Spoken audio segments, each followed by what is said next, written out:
Canada, Burnaby, which is in the Vancouver area. It's really Greater Vancouver. We have this way of splitting everything up into little cities, but it's really the Vancouver metro area, which is a fantastic place to be. We have a new sustainable energy engineering department. We have a 13-year-old mechatronics engineering school as well, so I'm in both of those schools actually, and really enjoying myself over there other than COVID. So previous to that I was in Cambridge for 30 odd years, and started some companies. I started one as a postgrad, so I'm looking at you guys and thinking, yeah, you know, you can do it. And then two as later in life, and then I've done a lot of consulting for different top companies. And actually, you know, you come back quite often when you're consulting back to these sort of fundamental questions, because you know, what do they want? You know, they've got something, that they're in a bit of trouble with something, or they're trying to invest in something. They want to know, is this good? So how do you test whether something's good? How do you test whether something's you know, worth fixing or whatever? You have to go back to some really basic questions and basic theory. So that's really what I want to do here. And you know, what do we got in an electric vehicle? We've got a motor, we've got a battery, we all know these things, and then we've got the electric grid sort of charging it up. You know, so we're going to have a little romp through all of this now, just to see what's new. You know, where are batteries going?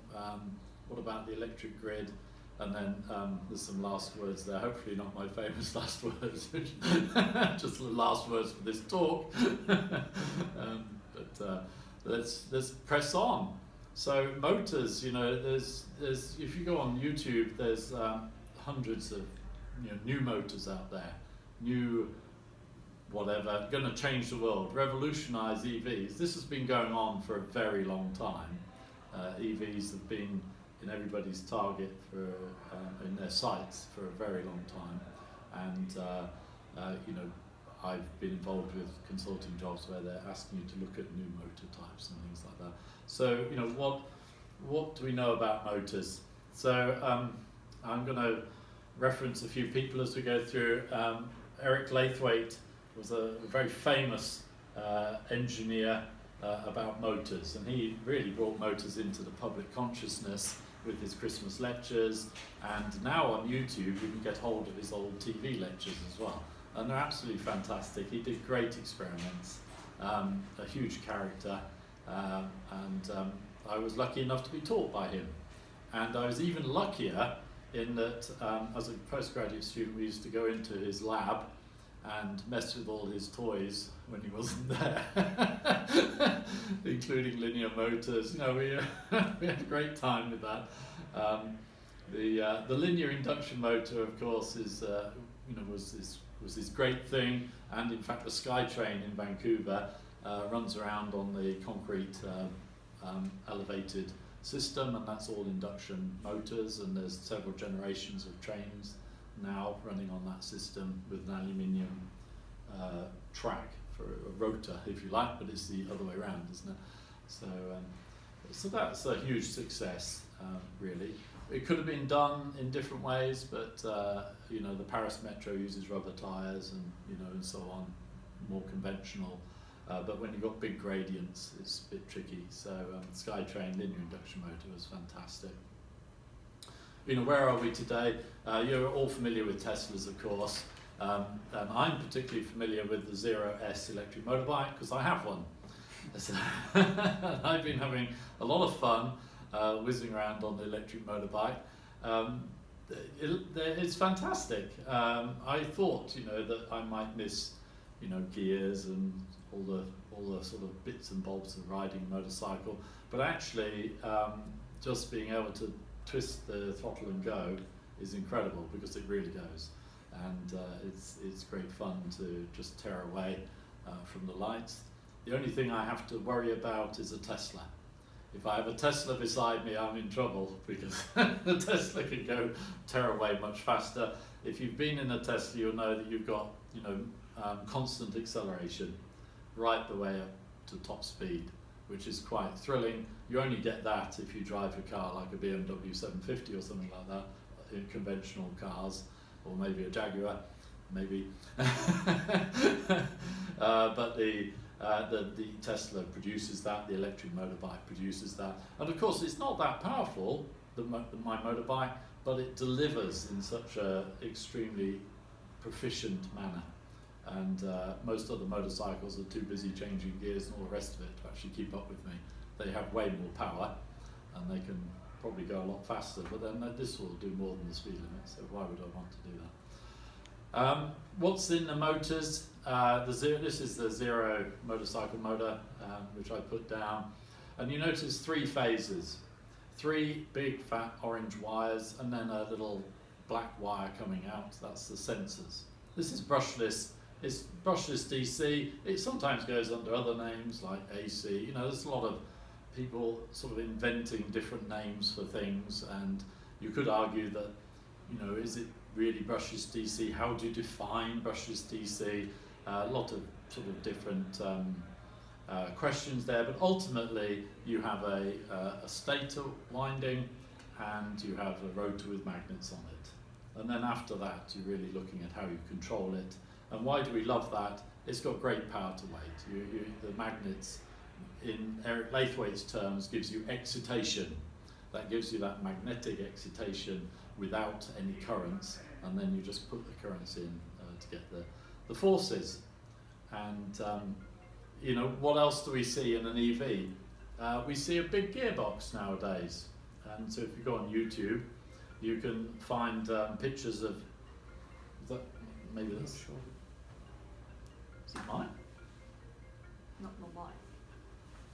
Maybe it was mine. Anyway, matters not. What you will see is a very big gearbox. These guys were funny because they were taking this to pieces, and they were very confused about what was actually the motor, what the gearbox, and all the rest of it. But you see some very big gears. This guy is extremely good, and he does some really beautiful demos. What you see there near him is the rotor out of a Tesla, and the rotor is pretty small actually, but notice the big gear train coming back then into a differential, and you know, the gearbox and that gear train is as big as the motor in fact. So you could say we want a smaller motor, but why would you want a smaller motor when it's already pretty small already compared to the gearbox and all the rest of this stuff, right? So is there any point in going with a smaller motor? Probably not. There's 9-to-1 ratio this guy's worked out, and interestingly, you look at go back 15 years, people, or 10 years, talking about wheels, wheels in the motors in the wheels, hub motors. All of this discussion, it was all wrong. Why is that wrong? Because the gearbox goes with the motor. If you want, if you want to have more power out of your motor, there's only 2 ways of doing it. It's a bigger motor, more volume, or it goes faster. And that's back to fundamental physics, which I'll show you in a moment. Oh, the Tesla 4-wheel drive, by the way. You then sort of say, you know, people say, well, you know, this is induction, or this is brushless DC, this one's better than this one or the other one. What did Tesla do? Induction at the front on their 4-wheel drive, PM motor at the back. Isn't that interesting? You know, and there's good reason for that, actually. And the reason is there in the words. It gives you, the induction motor has a bit of mechanical slip. If you've ever driven a proper 4-wheel drive, you know that you don't drive it on tarmac in 4-wheel mode. They tend to jump. I did that by accident, Ed. Have you ever done that? I have. It's a slightly thrilling experience because the wheels are not quite the same diameters, and so the tyres go like that, and then boing, it jumps. And so you need some compliance. And that's why a lot of vehicles on the road are known as all-wheel drive, because they're doing some clever slip between the back and the front. Oh, you need some slip, you need some give, some sloppiness between the back and the front. Well, if we do permanent magnet, there is no sloppiness. Induction motor, there's a sloppiness with the slip. You know, and this may be ringing a few bells with lectures that you had a long time ago and you've forgotten. You know, but the type of motor, from the volume point of view, makes very little difference. The size of motor, very little difference. We don't really care. What we want is the features. And you know, so actually that feature of the induction motor, we may have a bit more loss because of this slip and the energy that goes with the slip and the fact we haven't got permanent magnets. But you know what? We need that feature in a four-wheel drive. So, you know, very good engineering. You could say that this talk is totally pro-Tesla. But my argument is that Tesla are just doing really solid, good engineering. And they're not swayed by, you know, doing things fancy or, you know, in some silly ways. You know, they've got a single motor back, single motor front. You've got the differential to deal with going around a corner. You could say, well, I'll have a motor for this wheel and a motor for that wheel. Well, now going around a corner, you've got to somehow differentially work those motors, otherwise you're going to differentially steer your car, which would be a very bad thing to do. Now you could do that, and four-wheel drive, maybe you want to do that, military vehicles, other purposes, you know, you may want to do that, earth-moving equipment, all these is fine, we can do that. But for a normal car, I think the differential is good. The differential, gearboxes, rather than wheel motors. So let's dig in just a little bit deeper, and we'll go to a bit of physics. You know, where do motors come from? You probably remember this at school or something, you know, which one's which. You know, it really doesn't matter very much which one's which. That's just, you know, we're kind of grown up and we've got, you know, we don't have to do an exam in this. So the minus sign, if we get it the wrong way, we don't care that much. That's not altering anything very much.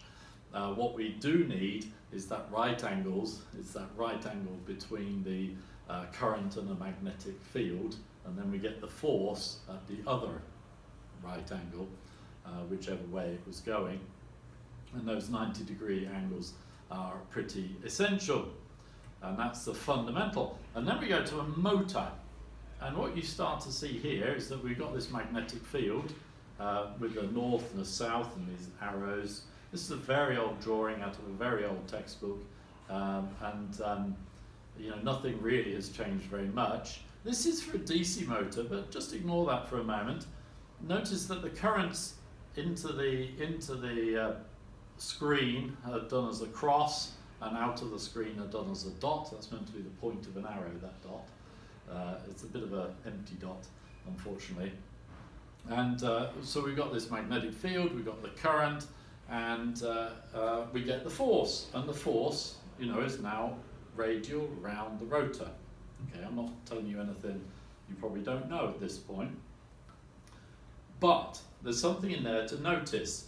Okay, there's a commutator. Forget the commutator. The commutator does something very important, but we can do all of that electronically these days. We do all of that electronically, we don't care. But what is important is that where the magnetic field changes polarity, if you like, the current needs to change polarity. Otherwise, you'd have two forces, equal and opposite, and you wouldn't have any rotational force at all. So immediately, we've you know, got a system that works very nicely.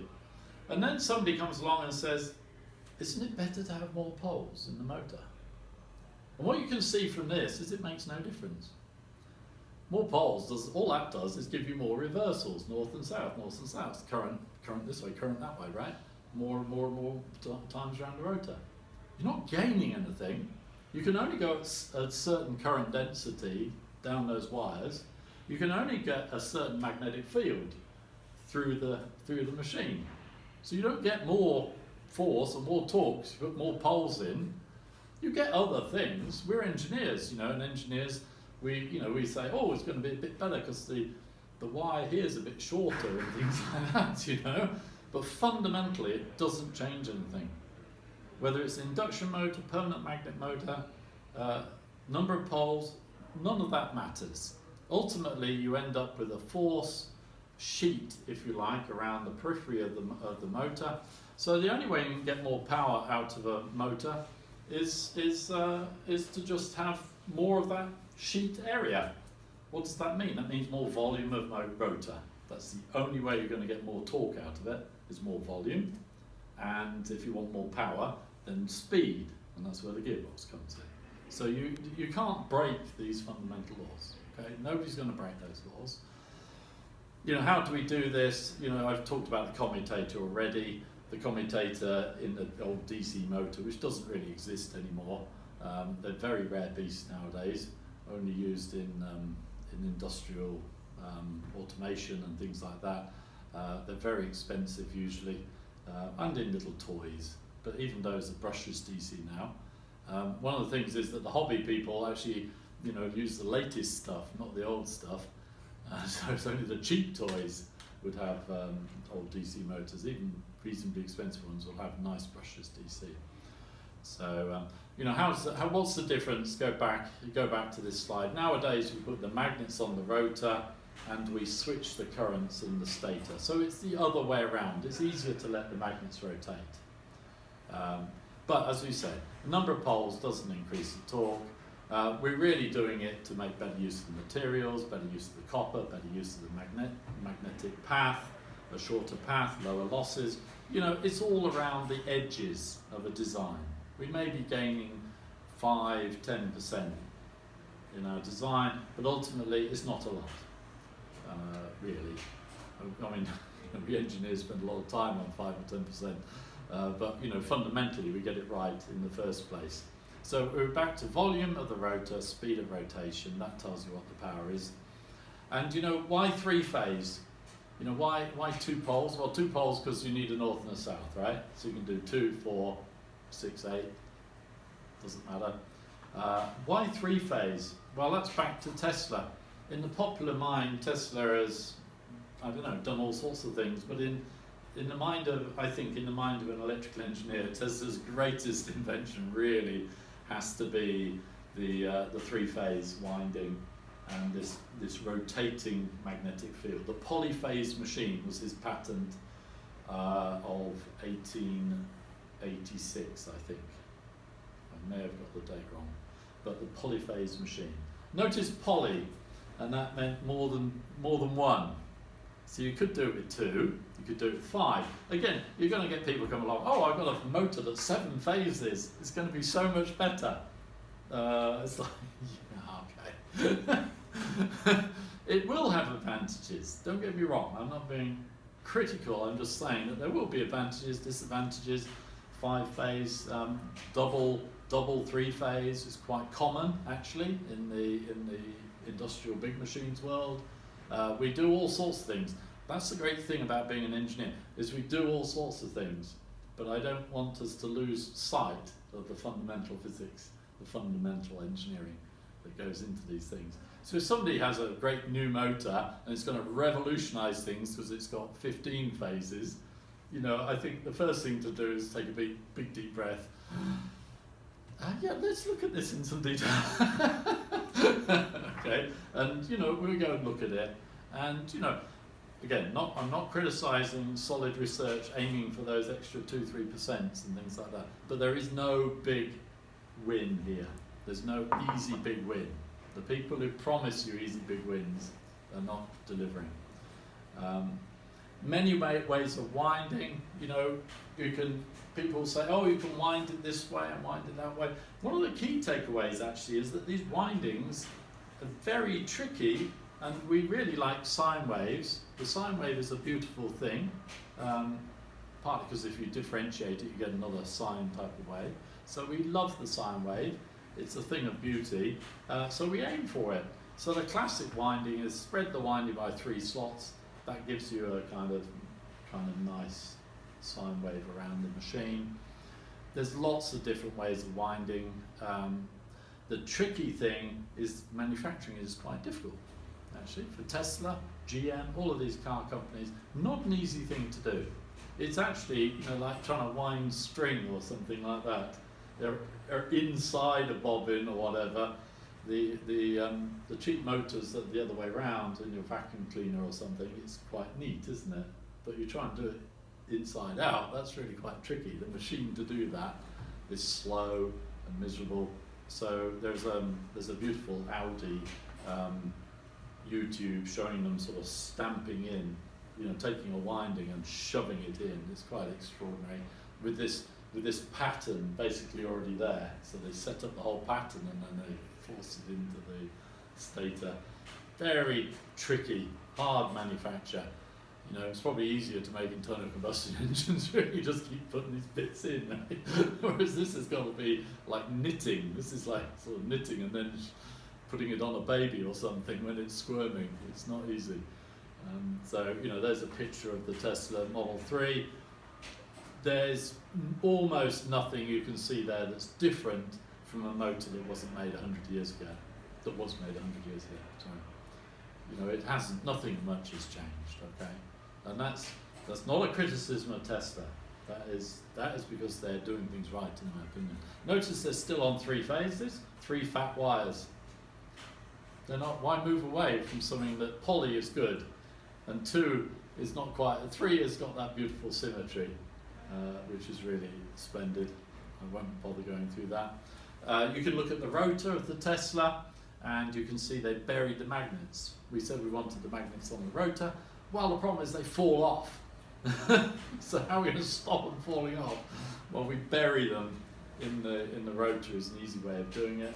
And there's some more details there you can notice as well. Notice that the rotor sort of has 3 sections. It's like a ice cream sandwich thing, or a sandwich indeed. So it's got those 3 layers. So they've skewed the magnets around a bit as well. That's to stop the thing sort of magnetically locking together too much with its straight magnetic field and the teeth and the magnets and the thing just locking up. So they put it. So it's really beautiful engineering, really beautifully done. Well thought out. Very thin laminations as well for low losses. You can see that the laminations are starting to peel off already because they're very thin, and they of course disassembled the motor, and a bit of damage as they were taken to pieces. But and you can see, by the way, there's 6 pole pairs in there. I think 1, 2, 3, 4, 5, 6. You can see the sort of 6 stars in that little 6 points to the star in that little arrangement. So it's a bit of fun. And what about control? What did we say? We said we needed that angle, 90 degrees. What about induction motor? You know what? We need the same thing. We've got to have that 90 degrees in there. With the brushless DC, classically you have that sensor wire coming out, so you know where the rotor is, you know where the currents are, it's all known. With induction motor, you don't have that privilege, so you have to work it out. And why do we love working out that angle? Well, it's just like the donkey, really. We've got to keep that angle right. And like I say, that's my little joke there. Is this really 2-pole or 1-pole motor? I don't know. It's a 1-pole donkey. But it's all this discussion about vector control and analysing the brushless DC and the vectors and so on, and doing it sensorless. Lots of details there. Lots of engineering, lots of very good engineering, but in the end of the day, you're back to donkey and carrot, stick and carrot. You just got to keep that currents in the right place with respect to the magnetic field, and the thing will go, and it'll be optimal, it'll be working really beautifully. Now, we're engineers, so sometimes we we give it a bit of slop. We let that angle go. We think of all sorts of reasons to do it differently, and there's very good reasons for doing it differently, by the way. But essentially, we're aiming for that technique of holding everything at the right angles. By the way, on electric vehicles, they very often I don't know about always because I haven't tested them all. Engineers are too clever. This is the problem. We're all too clever as engineers, so we always think of a cheaper way of doing it. But typically, I can say, these motors have sensors. And why is that? Well, because when you're at the traffic lights and you twist that throttle grip to go, you want to go, and preferably you want to go forwards, not backwards. And then, that's the challenge for if you don't have sensors, how does it know where the rotor is? You know, how do you know, you're like sitting on your donkey with a blindfold on. Do you know you're sitting at the back and the front? You know, which way round are you going? You're waving the carrot at its bum? I mean, you know, it's you've got to know, right? So the only way to know is to look, and that way is the senses. So almost always these electric vehicles have sensors. Nobody's brave enough, I don't think, to go sensorless. So the sensors can be all sorts of different types. Again, everybody says there's a different sensor or whatever. It doesn't matter what type it is, it's going to be there. Just to, you know, what about the electronics and all the rest of it? A very, you know, nice inverter there. You know, it's all electronics. It's all very good. Lovely power to weight. You know, it's a lot of power coming out of these motors. The electronics is absolutely fantastic. You know, what's the electronics do? Again, 3 phases. Back to the Magic 3, the sensor back there, and that's the whole system. Notice this is Sevcon, which is forklift trucks. My motorbike has a Sevcon controller on it. It's Ball Warner company, by the way. And you know, they're very dominant in the market because they've been doing it for a long time, and they do it very, very well. So you know, it's great stuff, really. What about magnets? People are always saying, oh, there's new magnet types, oh, all the rest of it. Well, you know, yes, there's new magnet types. There's always a sort of variation of neodymium magnets coming out, because if you come out with a new formula, you can patent it. So you then you know, make some more money, you hope, if you can sell it. But many of the magnets are off patent now. What are we looking for? We're looking for something that's away from the origin there. So you get lots of magnetic field B, and you can put lots of H in, lots of ampere turns working against it or with it in that relationship that we talked about. So you can see these straight line ones are really rather lovely. In the end, the neodymium boron iron, you know, are the best type for electric vehicles and permanent magnet motors. Nothing much is changing there. You know, it'll move a little bit, but there's no great change. It was a huge, you can see, by the way, the samarium, cobalt and the neodymium were a massive change back in about 1980, something like that. Improvements then for the next 20 years.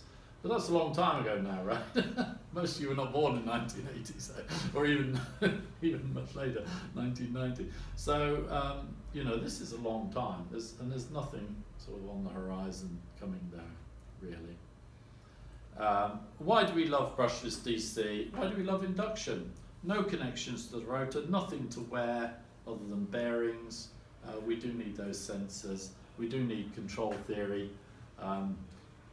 You know, they're pretty awesome, really. So I've got a little thing working there. Yeah. And as it says there, don't put them in the wheels. We need a gearbox.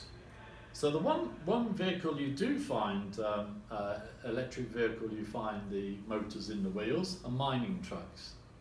But the thing with a mining truck is it's about twice the size of this room, and the wheels are 6 foot 2 meters tall. You have plenty of room to fit a gearbox with your motor, induction motor, about a megawatt or something like that.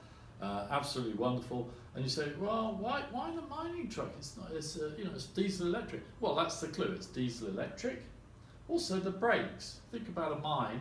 You've got to go down into a mine. So how are you going to do that? Well, if you do an electric motor, you get this magic thing called regeneration.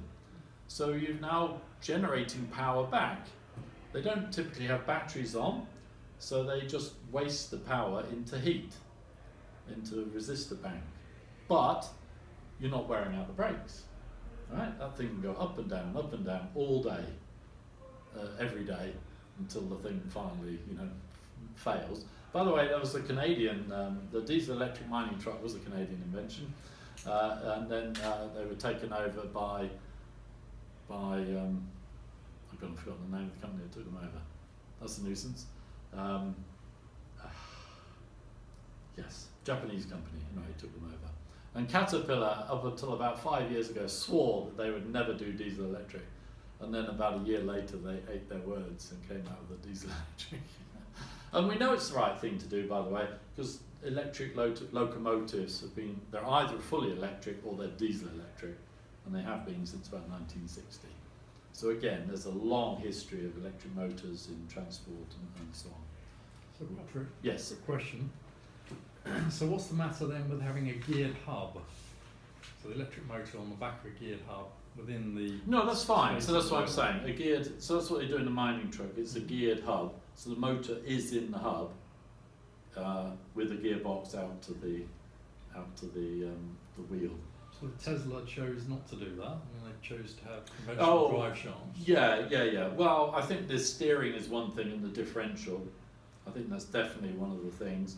And then the other thing is back to unsprung mass and so on a vehicle.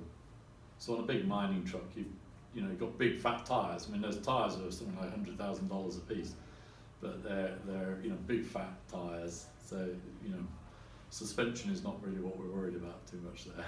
So yeah, interesting. I do have an electric bike. I hope I'd still have an electric bike in the bottom of my college in Cambridge, which was a geared hub motor in that. Interestingly, so it had a fairly substantial hub, and there was a 7-to-1 reduction gear in that.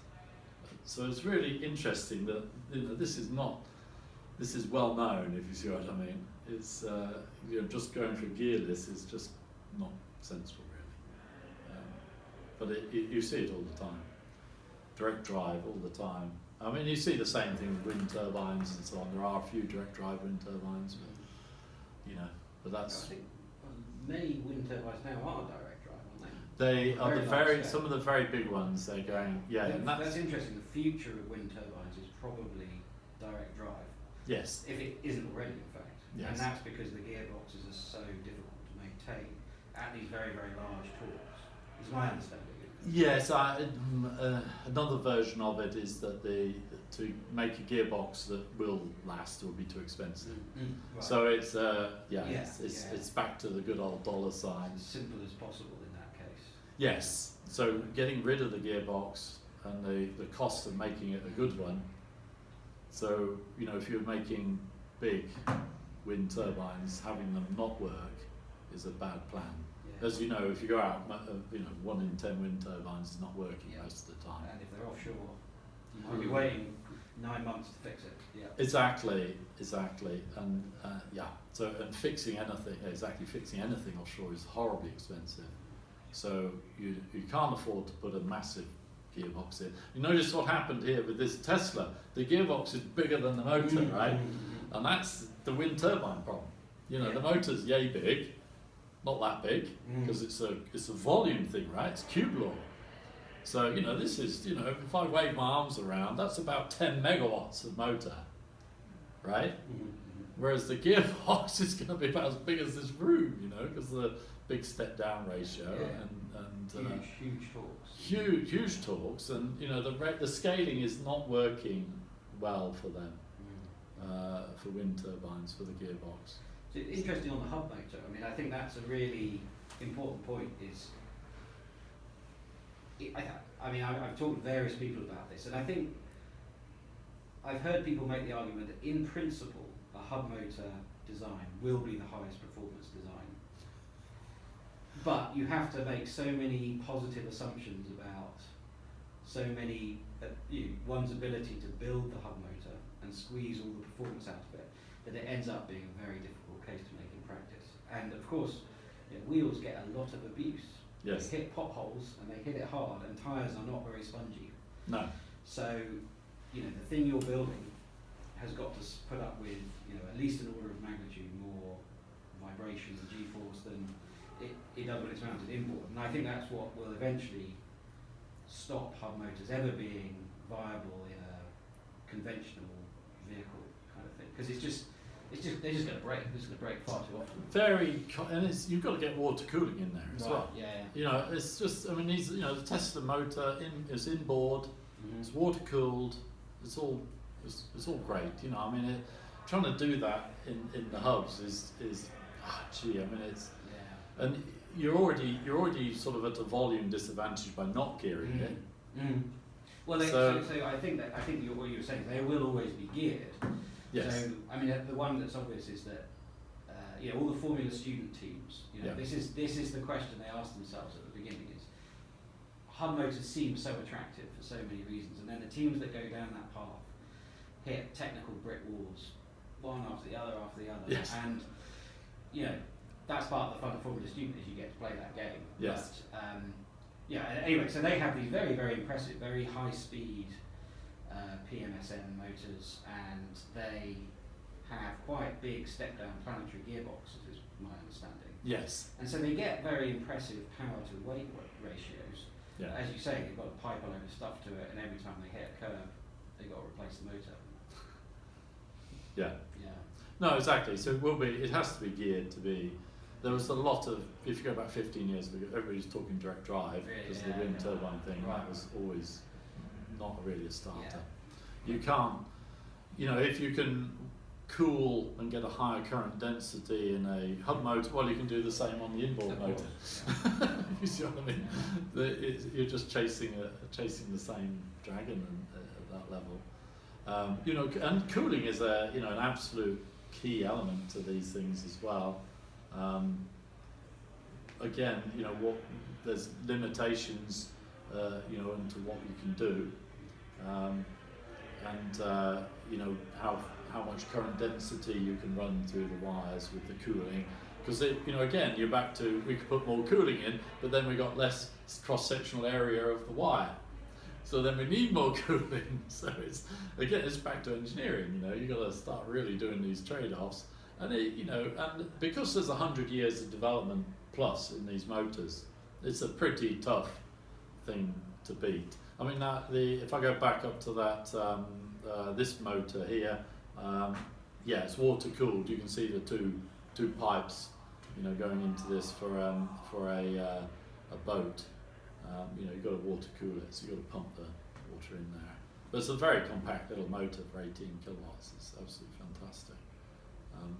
And that has challenges, if you think about a ship, a Navy ship, and where do you get the cooling water from?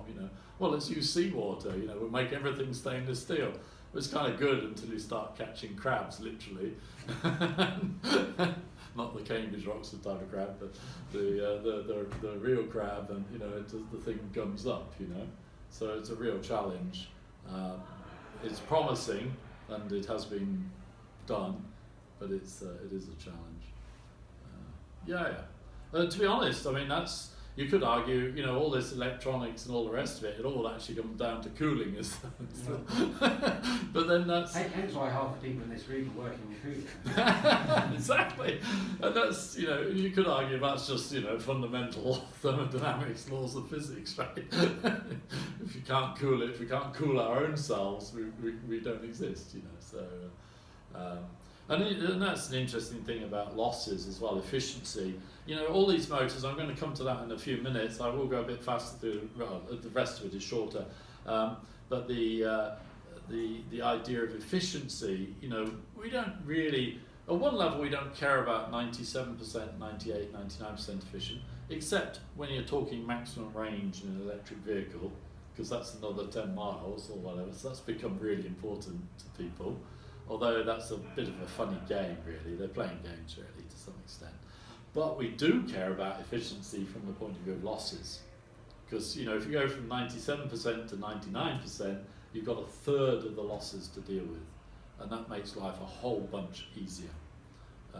Dealing with losses is really tough. Getting that heat out is really tough. Patrick, can I ask you a question here? Yes. That help me resolve an issue in my head. Actually, on the last slide, because it's in the title, right? So, what is the definition of BLDC? I had it in these lectures, but my definition. So I'm going to tell you mine, and that's really keeping the 90-degree angle between the stator current vector and the rotor magnet. Right. vector. So that isn't my definition. And I think this speaks to the point, right? Is that the term BLDC is all over the internet, right? Oh, totally. And it means different things to different people. I think to a lot of people it means totally the wrong thing.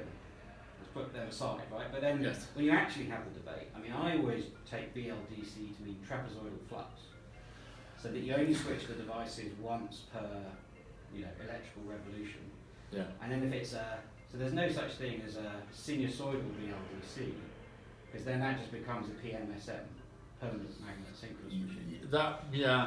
That's my personal definition, and I hope it's going to be all my undergraduates' definitions as well from now on. But I think it's fine to have different definitions, different people. I chose the angle, but then the problem with the angle is you let the angle go when you're trying to, if you want. Yeah. So if you look at a brushless DC hobby motor for an aircraft, you can twiddle the angle a bit. Right. Yeah. Because you can get a little bit more speed out, a little bit more power out. Field weakening or not, really, isn't it? Yeah, it's sort of messing with that. Yeah, exactly. And but the thing is, that's true, for none of these machines have to be operated with 90 degrees. No, it's just the optimal It's your torque. Yeah, it's just the sort of torque, maximum current, maximum torque per amp. Yeah. That's the only. So that's why, I'm not sure I would agree on the definition there. I think, I just wonder whether, the trouble is BLDC is such a bad term, because there's nothing DC about it, is there? Like, all the terminal voltages, Exactly, all the it's currents all are AC, whether they're square wave or sinusoidal. So I like it if no one ever referred to BLDC ever again. I don't think that's going to happen. No. But it's so confusing for students, right? Because they Google, Yes. motor, right? Yes. And then they get all this, for want of a better word, crap on BLDC at the top of Google. Yes. And they think, well, BLDC is where it's at. Right? Yes. And then, and you've done a really, really good job of, of taking us through those things. But, really the distinction in my mind is between synchronous and asynchronous in a, once you dig down to that level. But your point about, well, it's all, the torque per volume or torque per area is what matters. And those are all very, very, very... Well, and the induction motor keeps a 90 degree in there by definition anyway. Right. Which is, it's not necessarily 90 because you've got a bit of power factor on the rotor, but to be honest, it's as near as damn it 90, and unless you're doing something dramatic, in terms of increasing the torque or something, step change, well then it loses it and then catches up again. But essentially, that's true with a PMSM as well, isn't it? Yeah. No, it's not actually. In the PMSM, you should be keeping the angle. It's the donkey and the stick all the time. You reduce the current. Yeah. Yeah, you reduce the current or increase the current. Yeah, I will say I take the definition from that picture of the DC motor. So the commutator sort of fixed that angle. So the original DC motor was defined by the commutator. Yes. And actually that angle was not, those brushes were not fixed. If you go back, you turn used to be able to them, have a little handle. Yeah. And in fact there was a difference between motors and generators, because they would tweak the angle of the brushes and they'd have extra little poles and other little doodads, to improve it, because they're engineers, right? They're clever and they can improve it. But in the end, it still came back to the commutator sets the pattern of the current, and that's that reversal that we're talking about under the poles. So I see the brushless DC definition like that, if you see what I mean. Right. You're fixing the That current is- with that respect is- to the that is really magnetic interesting. pole. No, I like that. I like that idea. The other one is, and I think this is what most students end up believing, is it's because you feed it from a DC supply, right? Yes. And Yes. that's true, right? Because It is true. You're you just have chopping that- it into the motor. Yeah, and Nothing but then wrong of with course that that's at all. also true for any motor, isn't it? Yeah. That you drive from an inverter. Yeah. So it's just really, it's like an unresolvable issue almost. So isn't the brushless DC term as a name simply historic? Oh, of course it is. Yeah. And actually, it really doesn't have any application. But you still got to. Well, I think it's, Yeah. but it was very important, because it was that moment where we flipped the magnets onto the rotor and the stator became something you electronically control, so the electronic commutation. So I like the sound. That's why it comes back to my trapezoidal thing, because that's Yes. what Yes. the original DC motor because it's just a switch per electrical revolution, and that's what we do with, you know, cheap or very high speed or whatever, what I would call BLDC, trapezoidal flux permanent magnet synchronous machines, would be an exact match for the old DC motor, but turned inside out and a bit of power electronics added. Whereas a sinusoidal flux, sinusoidal applied voltage, would not be, because obviously there was no way to do that with just a dumb switch. Yes. Well, I guess you could have had a lot of little tiny switches all the way around and try and synthesize them. But yeah. No, you're right. So the trapezoidal, the true heritage is the trapezoidal. There is a very good microchip application note that really does it, you know, really nails it down really beautifully. That's what I used with my students. Okay. Because it absolutely nails it. And you see the chopping and things, and you see it sort of flip over when it's doing nothing, and then it chops the other side, so you can piece together all the choppings, and it's all DC now, it's just like normal PWM DC. Yes. So, which is probably confused you all. PWM also works with DC, it's not just AC. It is. I mean, this terminology is fun. This all comes down from, because I teach, well, I used to actually, don't do it anymore. I used to do third year projects on Formula Student or electric vehicles, and of course, because this is Oxford, we don't teach very much electronics because it's a mixed degree. So they need a crash course in modern motor technology, and of course, the natural thing is to start googling this, and then you go down this BLDC rabbit hole where no one on the internet knows what they're talking about. Basically. Well, I have to say it's got worse in the last year or so, because I looked at the DC motor on Wikipedia, and that's gone to hell. Oh, has it? Right. Wikipedia has now got people in there editing who don't know what they're talking about. And that's such a shame. It was a nightmare. I had some students this summer explaining, you know, trying to say to me, don't understand this torque constant and this constant. So I went on Wikipedia, it was wrong. Oh. Nightmare. Did you fix it? I have not, because I think you have to sign up. Yeah, you have to be. But I was feeling I need to do that. Yeah. Because it's just a nightmare that started to go wrong. But this is exactly the point. There is so much interest in this stuff now. And there's so many people think they understand it. Yeah. That if you're a real engineer, you know, you can feel a bit bamboozled by these people. I think that's the problem, isn't it? And I mean, to be honest, that's fine. It's a failing on the student's behalf if the first thing you read on Google you think is the biblical truth, right? I mean, that's the first thing I say is that, you know, you're welcome to read this stuff and you're welcome to reference it in a report, but you won't get very many marks for it. You know, you do actually need to read a textbook, which is some sort of authoritative source on this. And so it works both ways, right? I mean, it would be nice if we could correct the misinformation on the internet. That does sound quite challenging. I think the best we can do is encourage our students to read a, you know, well, to dig a little bit. You know, microchip, like I say, is all available. You know, you go and find it. You know, they're trying to sell their processors to do this, to car companies, to everybody. They have a great application note on it. So they should learn, and part of, there's a real problem with the internet and people not scratching deeper, you know, and sort of having a little 2-minute scratch, you know. Yeah. Or typing in the wrong search term. And I guess that's the point, is if your search term is BLDC, then you'll get a lot of stuff that's a bit dodgy, basically. You will, you'll get tremendous amount of stuff, unfortunately. Anyway, that's a really interesting one, that's very helpful. I'm going to use some of that when I talk about it next year. So, thanks. Oh yeah, no, it's been fun.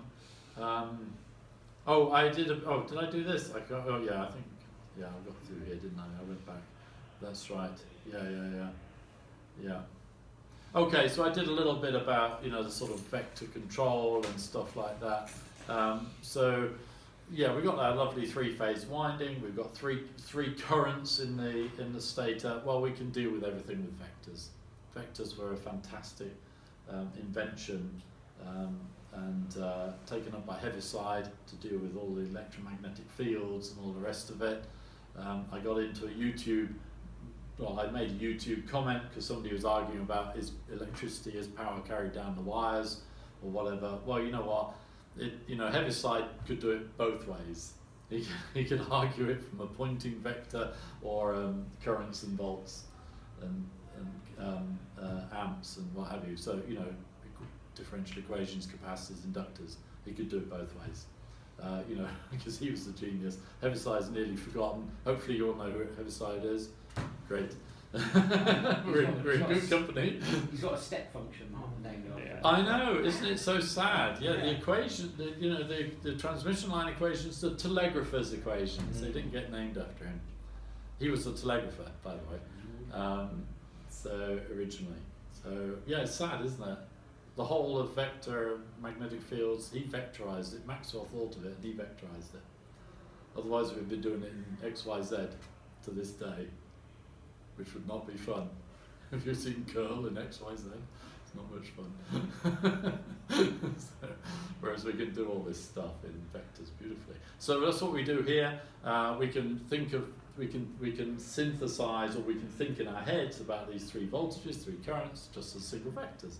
And that way we've got this rotating vector of flux, a rotating vector of current, and then we've got the voltage from the terminals. And the voltage you see at the terminals is a resultant, again, of internal Faraday's law. So Faraday got his name on that one. Rate of change of flux gives you a voltage. So you've got those three voltages. It all goes together. It gives us this very simple model, which was back to that discussion we were having of the machine, and a beautiful idea. So I did brush this DC. The induction motor needs a little bit of a discussion. So think again about that vector. But how does the rotor work? It's got to get some currents into that rotor. It's got to get something, because we've got the magnetic field from the stator with an induction machine. You know, in the brushless DC, you've got two magnetic fields that add up, give you that resultant, if you like.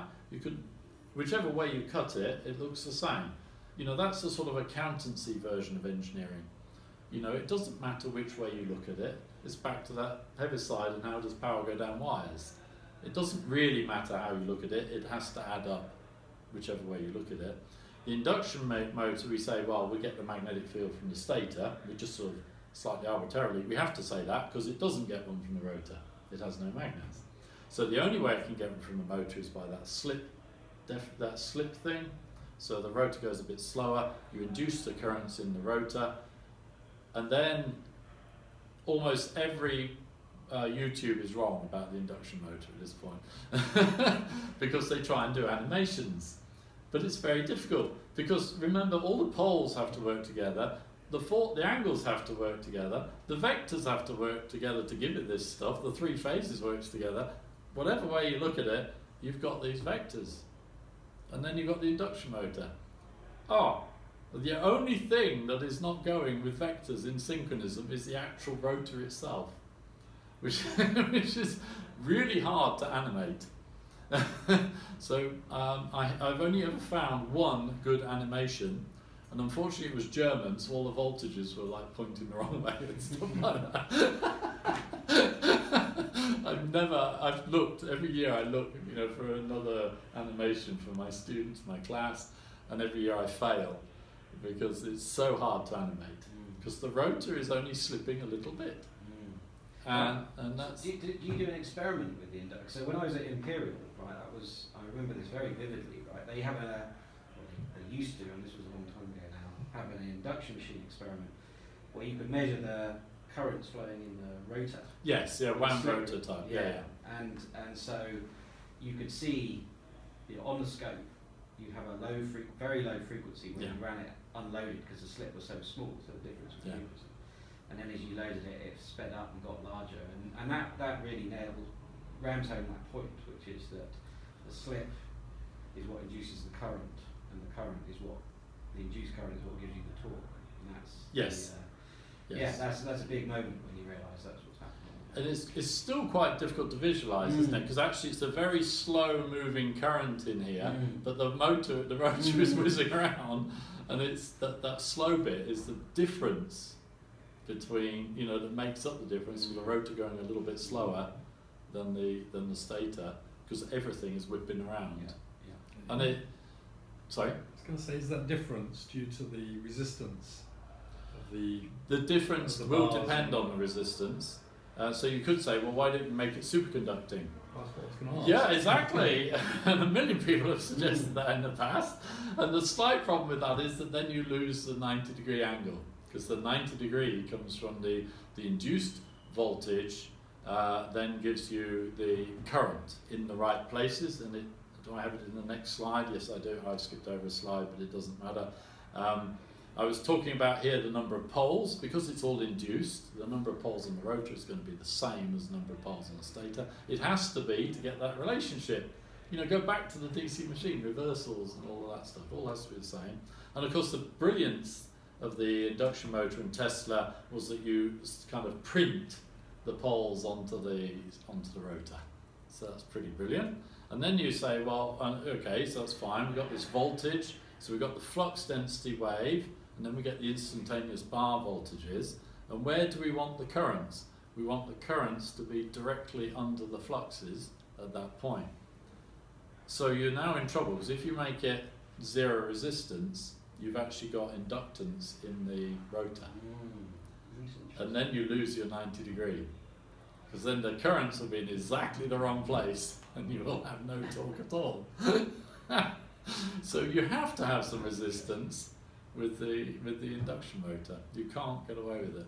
You can make it less and less, but you have to have You some. want it to be dominant over the inductance. Yes. Right. Yes. Oh, that's really interesting. I hadn't thought of that before. And that's that old adage, isn't it, that superconducting wires or superconducting coil excludes the magnetic field. Yes. Doesn't it? Yes. So that's the thing that at least I teach in. Yes. You know, in the early magnetics, you say, well, just imagine it was superconducting. Well, that basically means no magnetic field can enter that, because it'll always be cancelled by the circulating current. So I guess that maps directly onto that, does it? Probably. Yeah, well, it would, in the sense of Yeah. if it was superconducting, you would have printed on a current Yeah. pattern, A flux but it's is never going to change. Yeah, well, a flux is just going to basically go around your rotor, but never interact with it. I think it can interact, because they add up as vectors. It will essentially become like permanent magnets, because that's what, if you think of a superconducting magnet, it's a permanent magnet basically. But you've got to get the current in there initially to make it magnetized. Right, yeah. So that's the trick of superconductors, of sort of cooling them down when they're in a magnetic field or something. I can't remember the details, but you're trapping a magnetic field in there by keeping a current going. Yes, you're not excluding or trapping what it was. Okay, interesting. Yeah, so it's the flip side of excluding. Yeah. You're Yeah, excluding a new one, but you've got You're trapping the original, you're yeah. trapping the original. Good So it point. would work fine. It would just work as a brushless DC motor. Yeah. It would not be an induction motor. Yeah, because of course, if you put a permanent magnet in a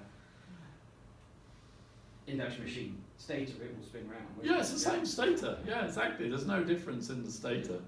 So yeah. Very interesting. So it's just sort of, back to real fundamental physics, so you don't get caught out what's happening, So yeah, you need resistance, because you've got to keep that angle in the right place.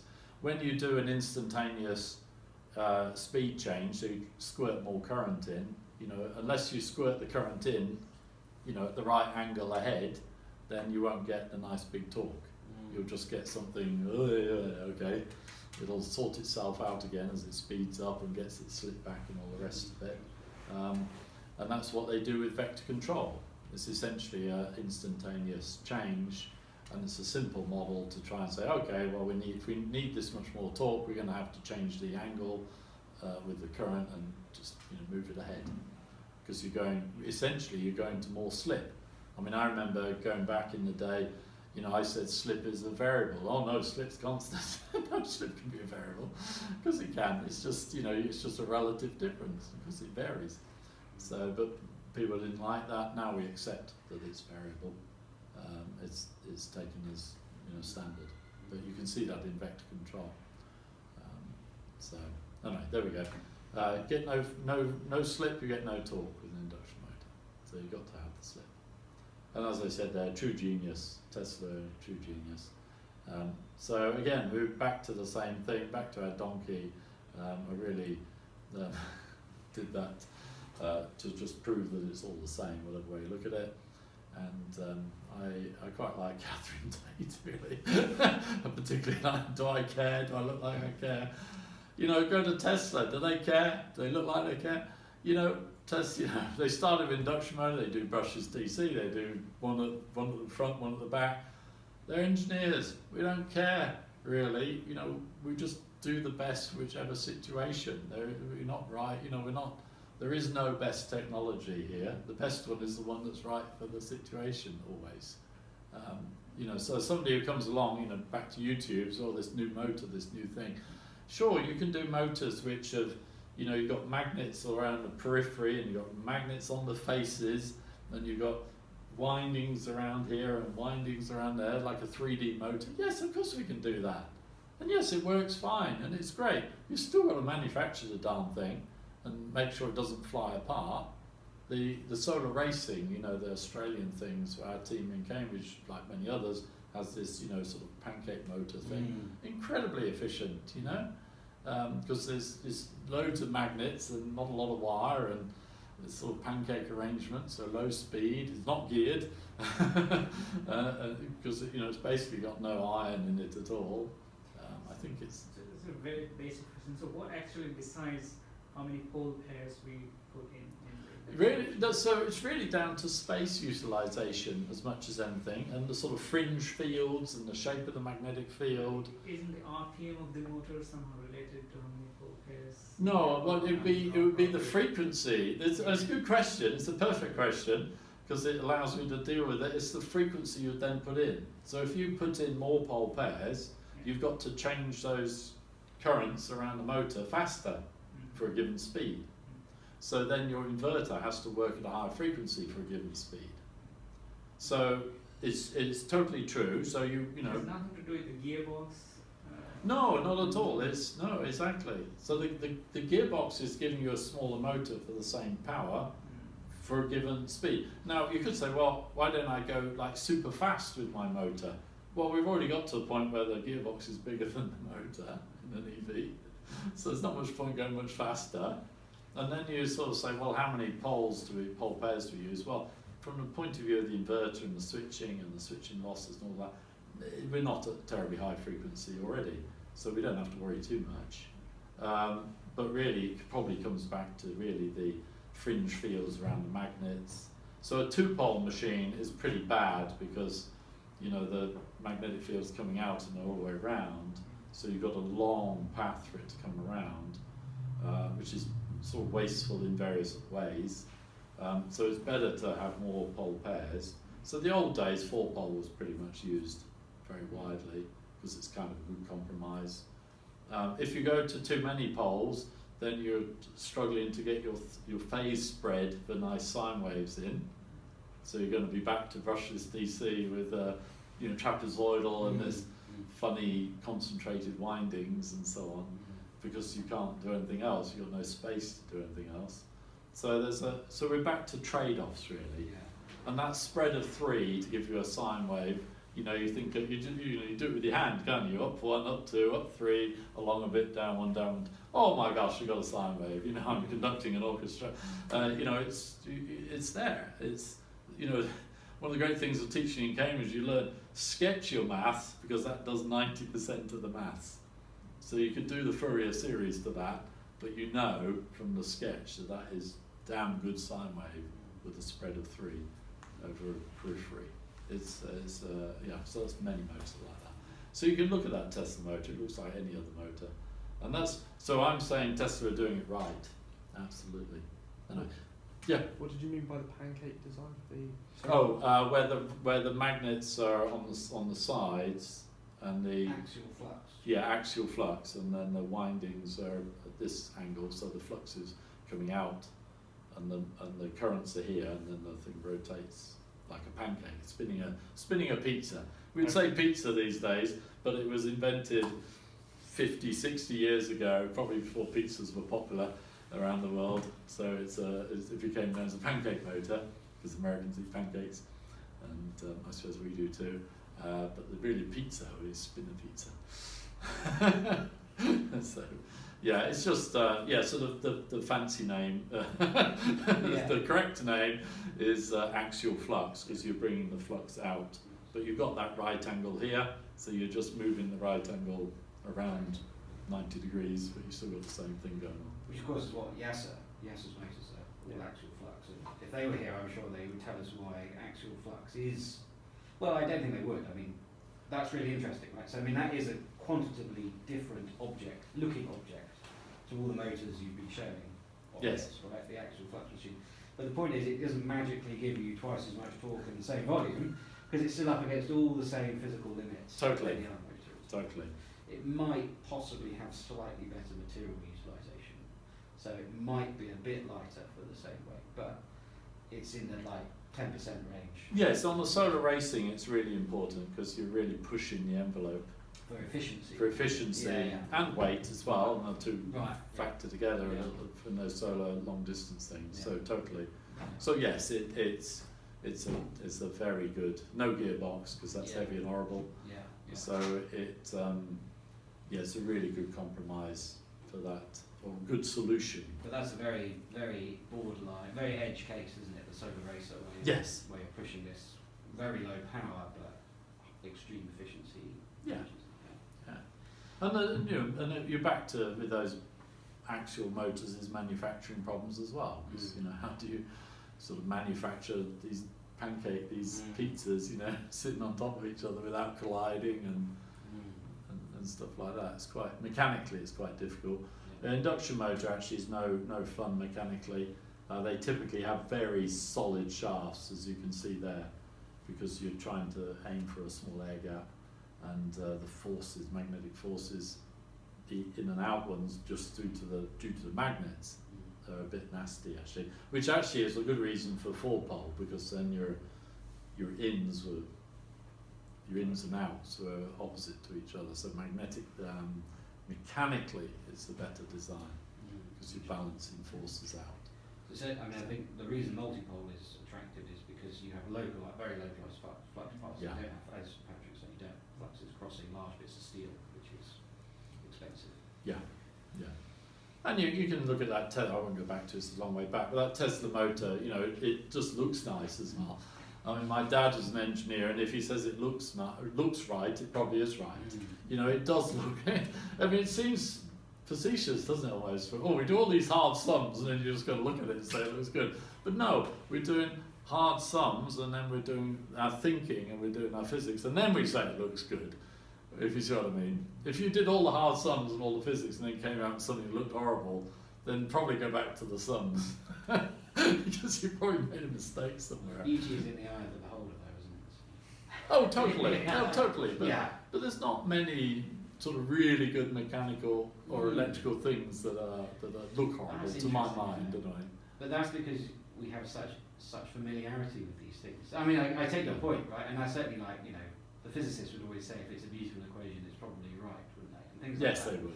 Yes. But whether or not that's actually just because familiarity breeds that attraction, I don't know. Yeah, but it's interesting. Go back to the Tesla motor.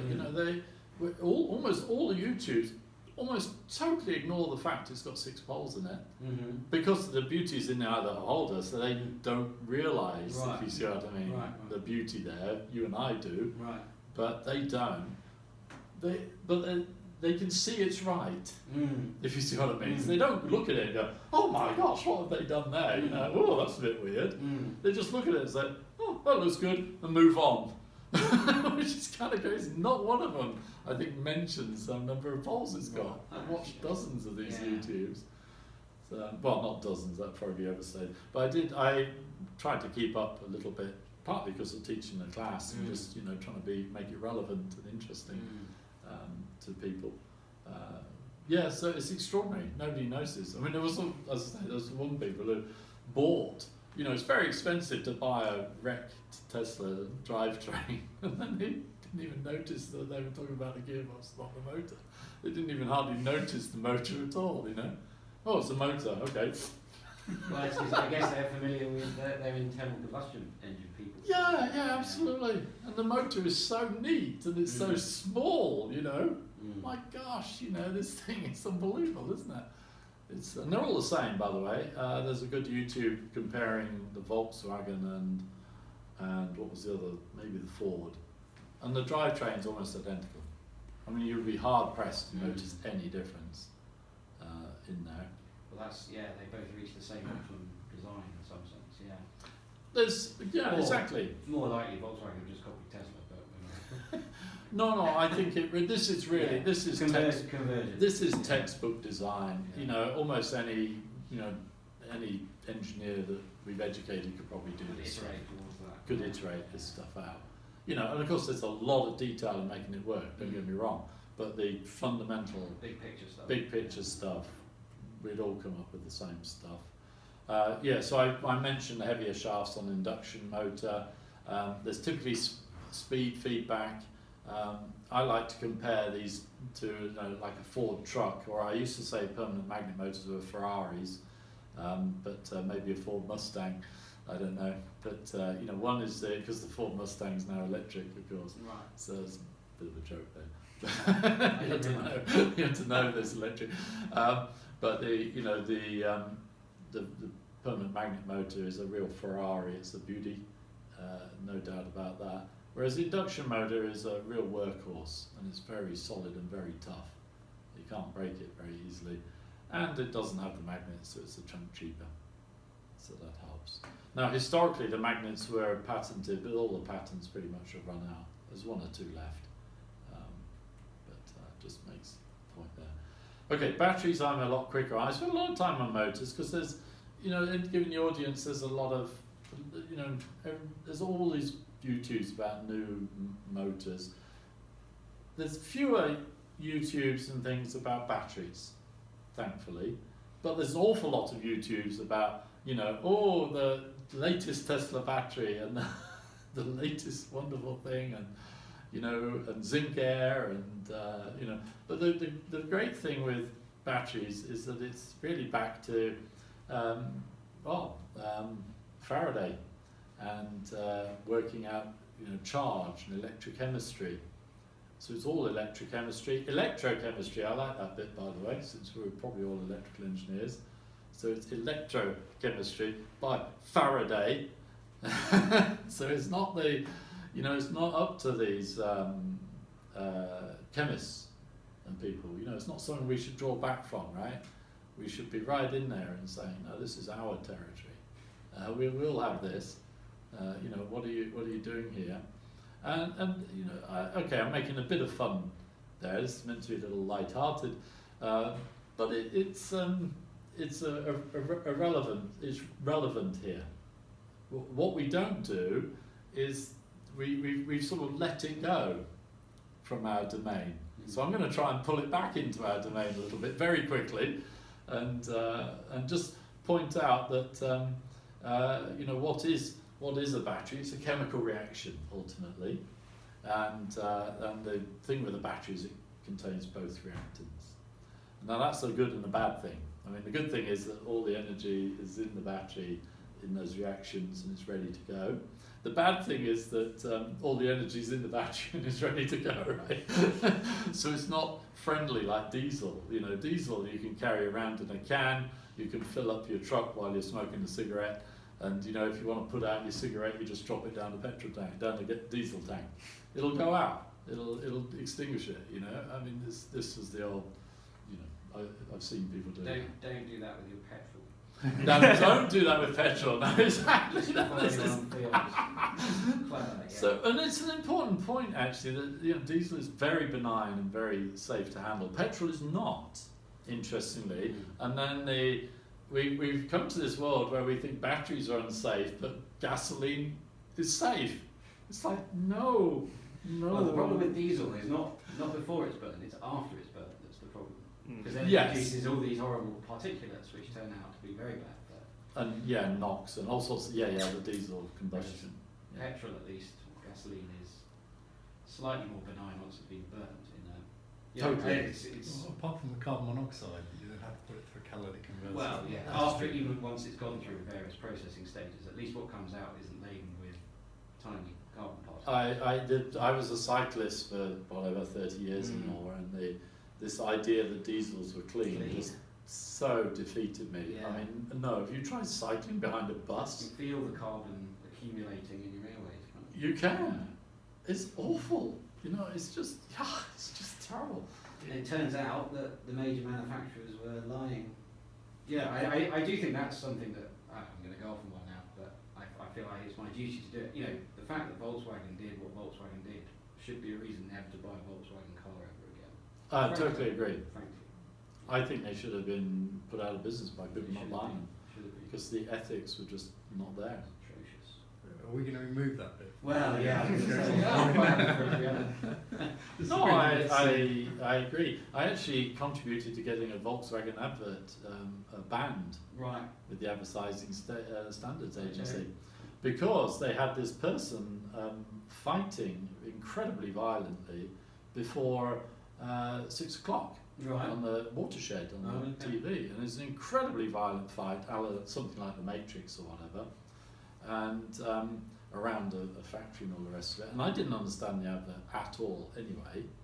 And when I got the letter back after it was banned, the argument was that that this was an engineer. If I'd known that, I would have been even more mad. And it was an engineer supposedly fighting with himself about making the Volkswagen better. But the level of violence was just obscene. I mean, it was just, like I said, I was just glad I didn't know as an engineer. Yeah. But if you watch it again, I think you can find it on YouTube. It's just Well, extraordinary. that's interesting because that suggests a internal conflict in Volkswagen. Which of Oh, course, the psychology. well, exactly. Yes. And then they went and lied. You know, they hid all that data and those. And the engineers were code. complicit in that. Exactly. So maybe that's telling us more than we realised at the time. Ooh, that is true. You could dig that up and see if it corresponded to any of this. Anyway. It was before. It was before, but they were in development, so it might be actually timeline. That might it be the might- engineer that wrote that defeat code, and that was why he was so conflicted. Yeah. That's Well, yes, the defeat code I think was in the Bosch ECU, but they weren't meant to use it. They wrote the software to use okay. it, Okay, yeah, because yeah. you can program the ECU Yeah, to do whatever you want. Yeah, oh, of course, yeah. So Bosch didn't get any of the blame then? No. No. Entirely Volkswagen's own. Well, Yeah, Volkswagen ECU. tried to dump on Bosch. Did they? I bet Bosch. Oh did God, do yes, that, of course yeah. they did. Yeah. Flash ECUs in development, that's part of the Yeah, truck. exactly. Yes, yeah. My little. Oh, I shouldn't. Well, and I'll just shut up YouTube. so the, yeah, I mean, it's an important point. As an engineer, you're responsible for the integration. So, Yes. you know, like when you buy any component, the manufacturer writes at the bottom, if this kills someone in your product, that is not our problem. Right? That is your problem. Yeah. Yeah, no, quite right. So they tried to offload onto Bosch. Oh, well, Bosch made this available to us. That's not how it works, That's not buddy. how Well, they got away surprisingly lightly, I think. Yeah. Anyway. No, I totally agree. Totally agree. But anyway, let's bring. So you know, we you know, what do we know about batteries? So a little romp on lead acid batteries. The plant 1859, and it was a tremendous thing for railway carriages, lighting railway carriages, because before that they're dark. You know, imagine being on a train at night time with no lighting, or oil lamping. You know, very dangerous and it's horrible. What else do we know? It's a redox reaction. So there's two halves. So there's two reactions actually, one at each plate. So that's quite an interesting thing because they often talk about half cell reactions. So that's quite important actually to think about the two reactions going on, one at either end. And there's this separator down the middle, and the lead acid battery has this rubber sort of separator to just try and hold these different iron types apart, iron sulfates. Or I'm going to get that wrong, so I'm not going to say it. And I didn't put it in here because I didn't want to go into that detail. But we probably all did it at school. The point is, by the way, that there's 150 plus years of development in the lead acid battery. And we still don't really know that much about it. We know how they go wrong, but we don't know how to stop them going wrong, except that you can buy batteries that you can really abuse and they keep coming back fine. And I've done that with some of my cars and motorcycles and things, and some don't come back fine. And it's back to this sulfonation and all sorts of things that can go wrong. But it's design. Where have they come from? They've come through years of practice and trial, 150 years plus development, 160 years of development. That's a long time. Okay, so they are very good, and you can look it up. And then we got the lithium-ion battery, which was a tremendous thing when that came along. There's a little sort of bump of nickel metal hydride, and I still love my nickel metal hydrides because they were, for me, a big thing in portable electric equipment. You know, the electric drill, the mobile phone, the house phone. These were all nickel metal hydrides originally, and then the lithium ion came along. John Goodenough here. He was 99 when he got the Nobel Prize. You don't get the Nobel Prize if you died. So he had to wait until he was 99 to get it, which I think in hindsight is just an indictment of how awful the Nobel Prize thing is. He should have got it, straight away. It's ridiculous, or pretty much soon, because it was such a monumental change. I've met John Goodenough. Have He you? was in Oxford. Well, in fact, I think he did some of his early work at Oxford, as far as I understand. Oh, right. He came to a conference here, right? And we met him. Yeah. Fantastic. It seems such a nice man, and it's wonderful he survived long enough to get it, and he's still alive. I think he's 101 now or something. 102. Yeah. And fantastic thing. And then this 18650 cylindrical cell came along. Now there's a story behind that. I don't want to go into that. But the interesting thing is that was development sort of 150 years, if you like, compressed into that particular cell. So that doesn't mean that you can go away and make a new lithium-ion battery. That isn't going to happen, because there's a lot of different details going on here, and many of the car companies have tried to make their own lithium-ion cells. My motorbike actually runs with pouch cells, different sort of structure mechanically and so on. The 18650 is a cylindrical battery about the size of a AA cell. It's pretty small. And that's, that was the route that Tesla went. Why did they go that route? Well, because it's well developed, well polished design. They actually went for a slightly bigger one. Well, they used a 2170. It's not a lot. It is. 18 to 21. It's a volume thing, though, isn't it? So. It is, but they are now coming out with a bigger battery. Right. And if you watch Elon Musk on Battery Day, very, very good. Watch it at twice speed, because otherwise he's like an undergraduate student talking, and at twice speed he's much better. But he does make a very, very important point that these things, getting the manufacturer right, is really tough. So they've got, it's a bigger cell. It's not that much bigger. They've got different contacts at the end because it's more current and so on out of the bigger cell. It's going to, reduce the number of cells in their car massively. So at the moment they're using 7,000 cells or something like that. Phenomenal number of cells. Of these. It doesn't seem right. It just doesn't feel right to an engineer, does it? But obviously they've arrived at that. Exactly. Yeah. It doesn't feel right to an engineer. This is where beauty sort of fails you as an engineer. But if you put it in the context of development, that battery got a lot of attention, and its bigger brother, because of the Sony problems with lithium-ion batteries. Well, of course. If your battery doesn't work in your electric car, you haven't got an electric car business anymore. Well, same with your laptop. You haven't got a laptop course. business. You haven't got any of these businesses. If your laptops start catching on fire, you're in trouble, and that's what happened to Sony. Yeah. They had to with What was this only problem? laptops catching on fire. Samsung didn't it not that long ago as well? Oh, totally. So Totally. Moving away from that known cell is very, very. And so the really important one, which I only heard about quite recently, although it's been bubbling away, is that the GM Volt in the US, which I don't think has ever really made it into Europe, or at least not into the UK. Not into UK, yeah. Every single one of them has been recalled. Yep. And it's going to either be scrapped or have the battery replaced. Yep. And it's going to cost GM tens of billions of dollars to fix. Yep. And it's because one in 10,000 cells can have, well, so there's two faults, right? There's two possible faults that are in this battery. Sorry, unless you were about No, to... carry on. Yeah, sorry, No, I realised didn't. I'm I didn't. stealing the next slide here. No, not But I at think all. it's such an important point, and it speaks to what I think you're saying here, Patrick, is that there are two faults that can occur in manufacturing.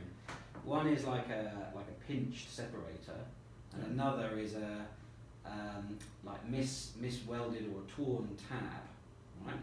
And if those two faults occur separately, it doesn't seem that there's a problem. But if they unfortunately coincide in the same cell, you get heating around the damaged tab that upsets this problematic separator, and then the thing catches fire and the whole car goes up. Yeah. So it shows that the safety of this machine requires that every single battery, all of these separators are right and cannot be damaged. And if that doesn't happen, then you can have a catastrophic fire. And if it's in your garage, that turns into a catastrophic house fire. Yeah. And People so die. Yeah. they quite understandably, it was a very difficult problem to find in testing, in production, and then in testing. So they sold, I don't know how many, a lot of these cars with, I don't know how many, but potentially millions of these cells. And then of course the statistics say that it will happen. It happens once, you might be able to sweep it under the rug as saying, oh, it's just very unfortunate. But if it happens 3 or 4 times, all those cars have to come back. Yeah. And that is scary. That's really scary, isn't it? I mean, for someone like any electric car company, but particularly for someone like Tesla, whose reputation is built on this one model, if that happens, it's game over for your company. So I think that drives why they stuck with this, what appears to be rather chunky, rather unnecessary amount of aluminium boxes in their vehicle. And that's absolutely right. And what I like is that they had respect, if you like, for the technology and the challenges. And Elon Musk, he talks with respect about the challenges even now, which is ironic because he does Hyperloop and he does all sorts of other crazy things that are totally ridiculous. But when he's back to his Tesla and that, he's in total respect. He has respect, and actually, that gives me respect for him too. That he knows, that's serious. We're going to get this right, and he's very good about that.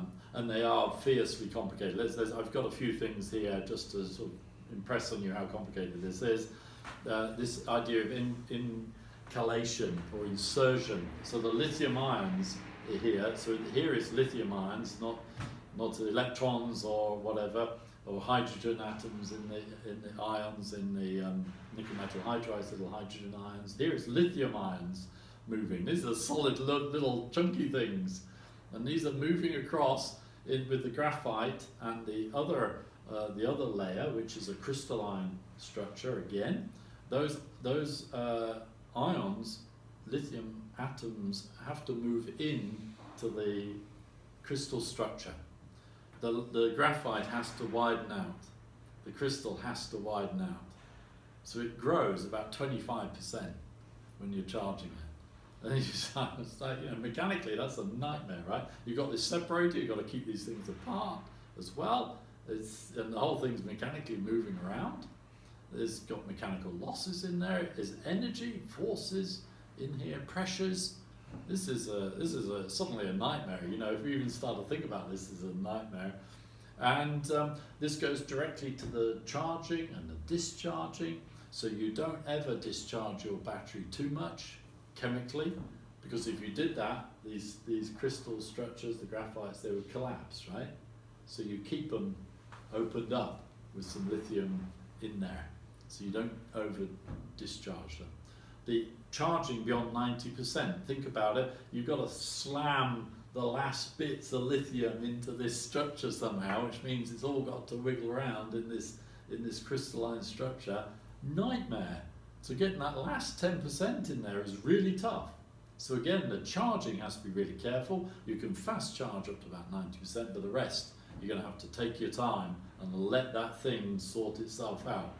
This is I don't want to say it is simple. There is no other word for it. It is simple in its nastiness, if you see what I mean. It's incredible chemistry, in terms of the what's happening and the ions and the electrochemistry. How do these things move? You know, it's back to electric fields and all this stuff, right? That's how they move. They're drawn. They're sucked in. It's quite extraordinary stuff. And I think as electrical engineers, it's a shame we've let this all go to the chemists. But, you know, it's and then, you know, those, you know, getting in there is a reaction. And what is a reaction? Go back to Faraday. It's that moving of electrons around and stuff. You know, double layers and you know, fields, electric fields. That's what reactions are about. Electric fields, stuff we do in first year or whatever, as physics. You know, as electrical engineers, it's all there. Yeah, as I say, you know, literally it's that crystal structure, face center cubic or whatever. Lithium cobalt oxide is the, you know, the normal technology, and we, you know, we like you know, X equals 1. It is this nice structure, and then we're messing around with that structure. So we don't want to, as it says, we don't want to go below 0.5, X 0.5, otherwise we lose that crystalline structure. So at one level, it's, you know, if somebody tells you that, then this idea about, oh, don't discharge it too much, don't charge it too fast, don't discharge it too fast, don't overcharge it, because where does overcharging go? It doesn't, there's nowhere to go. It can only go into that crystal. If you try and overcharge it, you're just going to, you know, try and mess it up. You're going to be breaking the crystal at some point. And, you know, that's what happens. So we need to be really careful with these things. You know, what's research? Research is about putting tubes into the crystal structure so the ions can come through and then get in. You know, so it's just back to good old engineering, really. Back to our motors, back to, you know, better ways of doing things to, you know, around the edges to try and make them charge faster or something like that. We can put in other molecules to try and, you know, lever the crystal around a little bit. A bit of doping, a bit of pinning, materials-wise. Fantastic topic for research, everlasting research projects, right? But, you know, we're engineers, we need these things to work, so we really need to have management and protection, battery management, terribly important. And then you've got the safety thing. You know, the problem is lithium and water doesn't mix, so we use an organic solvent. And that's where the problem is. So your battery bank is actually now full of something rather like petrol, which isn't very funny really, because it burns, although I'm laughing, it will burn very nicely. So it's not strictly the battery burning in that sense, it is the solvent is the dangerous stuff. So we would love to have different solvents. If you do things wrong as well, you can liberate the oxygen from that crystal. So now you've got, you know, organic solvent and oxygen all in the same thing, so it can go boom. That, I think, is pretty rare, but you really don't want to overcharge it to liberate that oxygen into that solvent. That would be a real nightmare. I think that's the thing to remember. It doesn't matter whether your battery is discharged or charged. The fire you get when it catches fire will be roughly equal. Yes. Because the energy in the battery is almost all in the solvent. And the electrical energy it stores is trivial compared to the chemical energy in there. That's an interesting question, actually. I don't. Yeah, that's what I understand. You know, that probably is true, because the solvent right? will be 40 megajoules per Exactly. whatever it is, like diesel or Yeah, gasoline or yeah. something. Yeah, And that's metals true. and all this kind of stuff. So once it all starts burning, Oh, yeah. whether or not it's charged is irrelevant. Yeah. Or it's more likely to start. It's more likely to capture fire in the first place if it's fully charged. But you're only going to discharge to 50% roughly anyway, in 50 theoretical percent. Right, yeah. So, or chemical percent, if you see what I mean. I think those battery safe cabinets, you do it per kilo of battery rather than the actual electrical energy. Exactly, who cares what? Oh, right. Yeah. There we go. Yes, it is. Yes, Yeah, I'm battery. sure. Well, lots of people have said similar things over the years in the presentation I've been giving. No, it Well, makes remember total it- sense, because yeah. it's, if you think of the volume, and then you think that that's a lot of that is essentially gasoline. Yeah. That's an awful lot of gasoline you're carrying around, way more than a normal car. Yeah. And then the energy in that is way more. If you were to do that, will give you 1,000, 2,000 miles compared to your battery, which gives you 250. Yeah. Therefore, it's about 10 times the energy in the solvent Yeah. total. I've never done that number before. Yeah. Really I don't know fascinating. what weight it is quite solvable. But as you say, if it's more It's than got 10%, then then that's correct. Yeah, exactly. I'm pretty sure it's more than 10%. Mm. But yeah, exactly. Even at 10%, it's about right, isn't it? It's equal. Mm. That's incredible, isn't it? So important. This guy is interesting, Jack Ricard. I think he died recently, about a year ago, maybe 6 months ago. But he's great at sort of stripping out Tesla cells and building his own battery management system. Cooling, all of these things. Why do you need cooling? They don't actually lose much energy or much heat at all in those batteries, in fact. So why do you cool them? Well, actually, I think that's more about even temperature, because then you get even chemical reaction. So it's about evenness, not about taking energy out and heat out. It's about keeping. Headroom and temperature, though, have you, for lithium-ion batteries? I think. You can only get up to 60 degrees or so. So if it's 35 Oh degrees. yeah, but they don't lose much. They're incredibly efficient. So you're charging and discharging. You're not heating them up doing that. Not like nickel metal hydrides. I think it's one of those. I mean, having talked to a few pack engineers, I think absolutely right. They're very, very efficient. So the amount of coolant you're pumping is trivial compared to what you put through an internal combustion engine. Totally. Yeah. But Jack, I think you're right. And it. There's two things. One is if you go above an internal temperature of about 70 degrees centigrade, you're actually at real risk of starting thermal runaway. Yeah. And high temperatures cause massive degradation rates. You think of that separator, it's like 10 microns or something. It's really thin separator of plastic. It's just not robust for temperatures anyway. So you're quite right, actually. The headroom is low.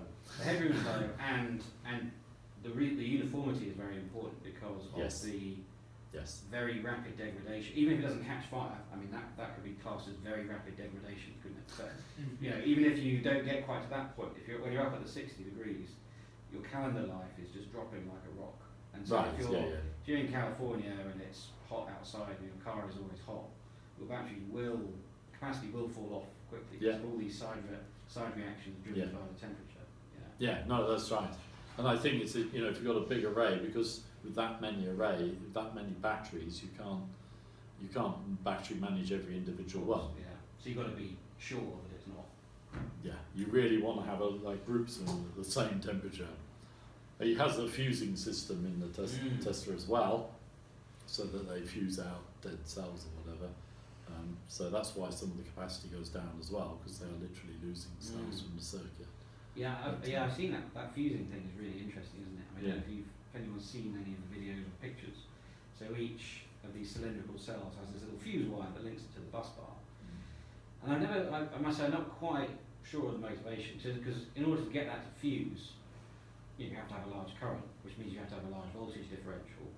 So I guess it's if internally one of those batteries goes short circuit, it will pull current from the others. From the others, absolutely. And blow that fuse. But I mean, the worry is that once you've got to that point, if you've got an internal short circuit in the cell, then all of the electrical energy in that cell and the others around it will be dumped into that cell. That sounds risky. It sounds like a bad place to be. But I mean, they must have checked this stuff. So it'd be really interesting to know that a Tesla that's reached 100,000 miles, how many of those fuse links they're expecting to have gone. Yeah. Is it 0 or is it 10? Right? I mean, I don't know. No, absolutely. I mean, this is the gold dust, proprietary information that they really, one person knows in the whole of Tesla probably. But I wonder how I guess the BMS can probably have a good guess at which fuse wires have gone. Just from when you're charging it up, surely. They'll just see. Yeah, it'll sense the different. Yeah.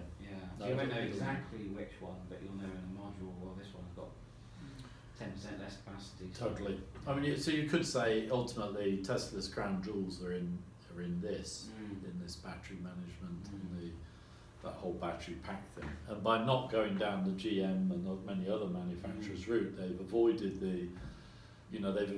this sort of uncertainty that is. Where do you pack in all these years of experience? Well, they buy in a battery that has all that experience packed into it, and then they deal with it. They deal with the problems that come along Which with is, that. I think that's a really interesting point that's been, that is important. So, but what that really means is that you might expect that in 20 years' time, actually we won't be using a Tesla pack because it is fundamentally limited, right? Because it is a lot of wasted space, it's got a lot of metal cans. Once the technology has matured, we're going to end up with the GM prismatic system. Yeah. But now is not the time, Yes. or maybe the next 5 years are the time. And then that would make it interesting because GM, in theory, or Ford will have a better pack, or at least a more energy dense pack than Tesla will. And how will Tesla counter that? Well, they won't stand still, of course. Yeah, of course. So they're will moving they up go to prismatic, or will they continue to evolve their cylinder? I think he's in. I got a feeling they implied they would go prismatic eventually, but it's just like a hint in something he said on Battery Day. But so they've gone up to this bigger 4680, but they're making no promises about when that's available. Right. Because you've got to get this whole production line. You've got to make sure it's beautiful and it's all working nicely. You've got to test the things. Yeah. There's this thing about accelerated life testing, but you can only accelerate problems that you know about. You can't accelerate problems you don't know. And So the problem is the thing that bit GM was a problem that statistically you were never going to see. Even in a large test, you just cannot expect to see that. Yes, and that's right, because there was two things at once, and there one test for this or test for that wouldn't reveal it because you're accelerating that bit of it. The only way you find out is when you built 100,000 cars. What can you do? It's the ultimate nightmare of car production. And by the way, there is this view that car production is mass production and all the rest of it. It's really not. 100,000 of anything is not a lot ultimately. In terms of really getting a process going well. 100,000 cars times 7,000 cells in a car. Yes. Now that is another order. Well, it's that is real mass production. Yeah, that's true. Which is what Tesla's done, of course. Yeah. And that's an interesting way of seeing that problem, isn't it? Is that you turn, whereas if your car only has 10, well, we always have more than 10 cells to get the voltage. But if it's only got 100 cells, then your statistics don't work in quite the same way. No. That's really interesting. It is. It is. Yeah. No, it's the car manufacturer. If you go to integrated circuit manufacturer, they produce absolutely vast numbers. One wafer's like this, and the chips are like this, and even big graphics chips. These things are still quite a lot on a wafer like this, and then they're producing hundreds of wafers. It's all automated. Everything's automated. So that's real mass production. It has to be, but that's why they like massive volumes of things. Which we could get into a whole different discussion about TSMC or whatever, and how the world has changed. But historically, there were only so many variations of anything available because you had to do massive numbers, and they would be looking. A small volume run would be 10 million of a chip. It doesn't even make sense to turn the machines on unless you're going to start. Exactly. No, exactly. To develop the processing, get it right, 10 million. That's got to be your market. And which again, you go back to power devices, that creates a whole load of issues with power electronics and so on, because again, the volume's not huge. So then, the devices maybe, how optimized are they? And so you draw on as much processing that's known as possible. So coming out with a new device isn't necessarily a good thing to do because you can't make it. Yeah. Well, it goes. The point is, if you've got a new technology which is only 10% better than the established technology, give up. Just go home because no one's going to transition for that notional 10%. Yeah. Now, if you're coming around with something which is twice as good, now we're talking. Right, that might push someone. Which I think you see that with silicon carbide, to be topical. In that, do we need silicon carbide? Do we need silicon carbide? And for a very long time it was no, really. And then finally the numbers have worked in terms of on-state drop and losses and an inverter. When you're low current, you're now getting an I squared R loss as opposed to a 1 volt drop. So your efficiencies have gone up. maybe a factor of 2. I don't know what the number is, but I imagine that factor of 2 Just is a about rough. worthwhile. You're probably right. It's probably very close to that actually. It's worthwhile to get out of bed for, and for the manufacturers to do it, and you have to pay more for the devices. Yeah. But if you're only paying a couple of dollars more per device, say for a volume manufacturer thing, then like an induction cooker I know about, it starts to make sense. It starts to win, but it's a very slow takeoff. When the IGBT came along, we had a huge pent-up demand. We had all the theory of PWM, the theory of vector control, the theory of just about everything, and we didn't have the devices. And then suddenly the IGBT was there. It's like boom, this thing exploded. Absolutely exploded. Yeah. Motor control, motor drives, just exploded. So the silicon carbide is it's a displacement. Yeah, it's not an essential object. It's good to have. Yeah. Good to have, and it needs to be pretty good to have to even bother. Especially when you're talking about the volumes and I mean, Tesla, of course, have gone down the silicon carbide route. But again, that extra few percent on efficiency and the sine wave thing, so you actually are benefiting more than it looks from just raw data sheet number. Amps and volts, because the sine wave you're spending a lot of time. With electric vehicle, you're spending a lot of time doing nothing very much, and the thing's incredibly efficient at that point with a resistive MOSFET type device. So for them it worked, and they've almost created the silicon carbide market single-handedly, to be honest, because everybody's faffing around with it, and then boom, it's now here, probably because of Tesla. It's not in this talk because that's a detailed problem. Yeah, sorry, we're having a lot. Oh, sorry, it's meant to be a fun talk, so I hope you enjoyed it. Thank you so much. Sorry, guys, no worries. Yeah. So, so just sort of recapping on the lithium cells. There's only so much we can do with them, and then you've got the problem of it's an electric vehicle now. What range and how fast can I charge? And the last thing, what everybody's afraid of course, is the statement there, I'm sorry, Dave, I'm afraid I can't do that. And that's what you don't want your car, or for that matter, your spaceship, to say to you. You're in trouble when your AI is taking over, and it won't do it. And of course, that's an issue with electric vehicles. But Tesla has done a great job, of dealing with that. But this whole sort of range, usage, it's a real issue for electric vehicles, and that really. So that's really interesting, right? I mean, so I have a Tesla Model 3, and that is just not something we ever think about anymore now. Now, I was worried that I'd be like, well, we're going to get there, kind of thing, but it's so clear. Yeah. About what its range is, because it tells you yes. all the time, right? And certainly with Tesla, I'm sure with other cars, it tells you where the charging stops should be on a long journey. I mean, it's got a 300 plus mile range, so I don't really want to drive that far in one day anyway. But yes. we have once or twice done stuff like that. It tells you where the charging point is. It tells you whether it's occupied. It routes you there. It's definitely one of those things that could be a problem, but it has been managed, I would say, by now, because there are enough charging points, at least in the UK. Totally. I think it might be different in the States, where distances, and Canada, of course, where distances are longer and all that kind of thing. So, I can see, but in the UK and probably most of Europe, right? I just don't think this stuff is an issue really. It's not. I mean, I think that's right. And this is the fast charger network in North America. You can see Canada is the top sort of row.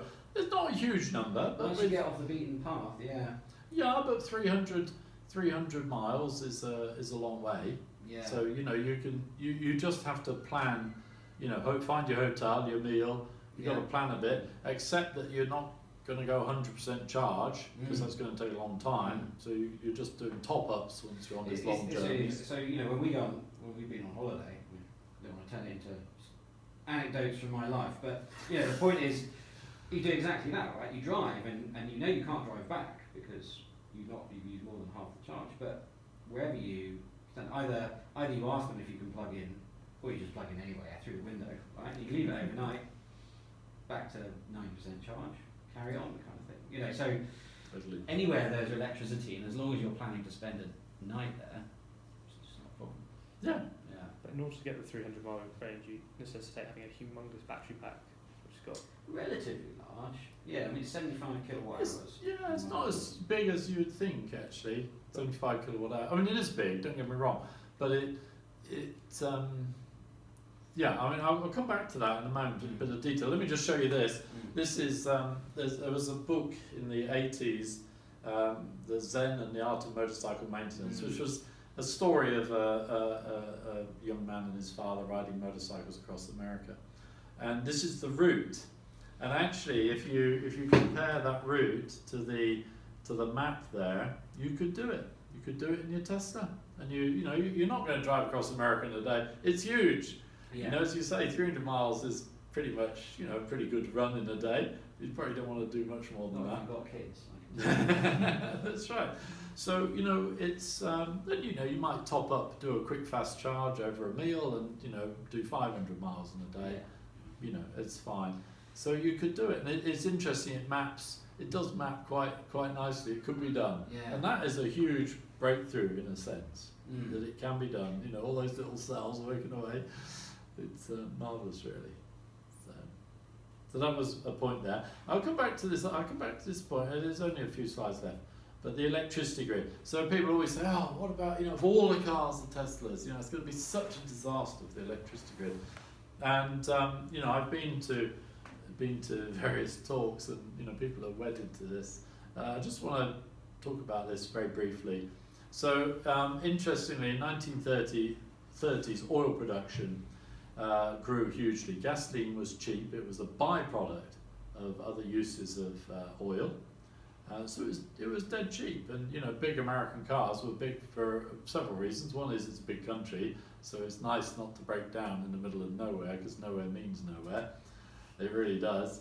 And then the fact is it was cheap stuff anyway. So there's more details to it than that really as well, but a lot more details. Then oil became a bit of a worry. A little bit, but then Alberta, we discovered oil in Canada, massive amounts of oil in the oil sands and pumped as well. And we've heard about the pipelines, of course, from Canada down into America and what have you.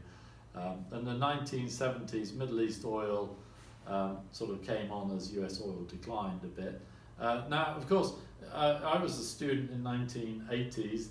My final year project was on the electric vehicles in the year 2000, and that was really important because we were running out of fossil fuels in the 1980s, and we've all forgotten this doom-laden terror.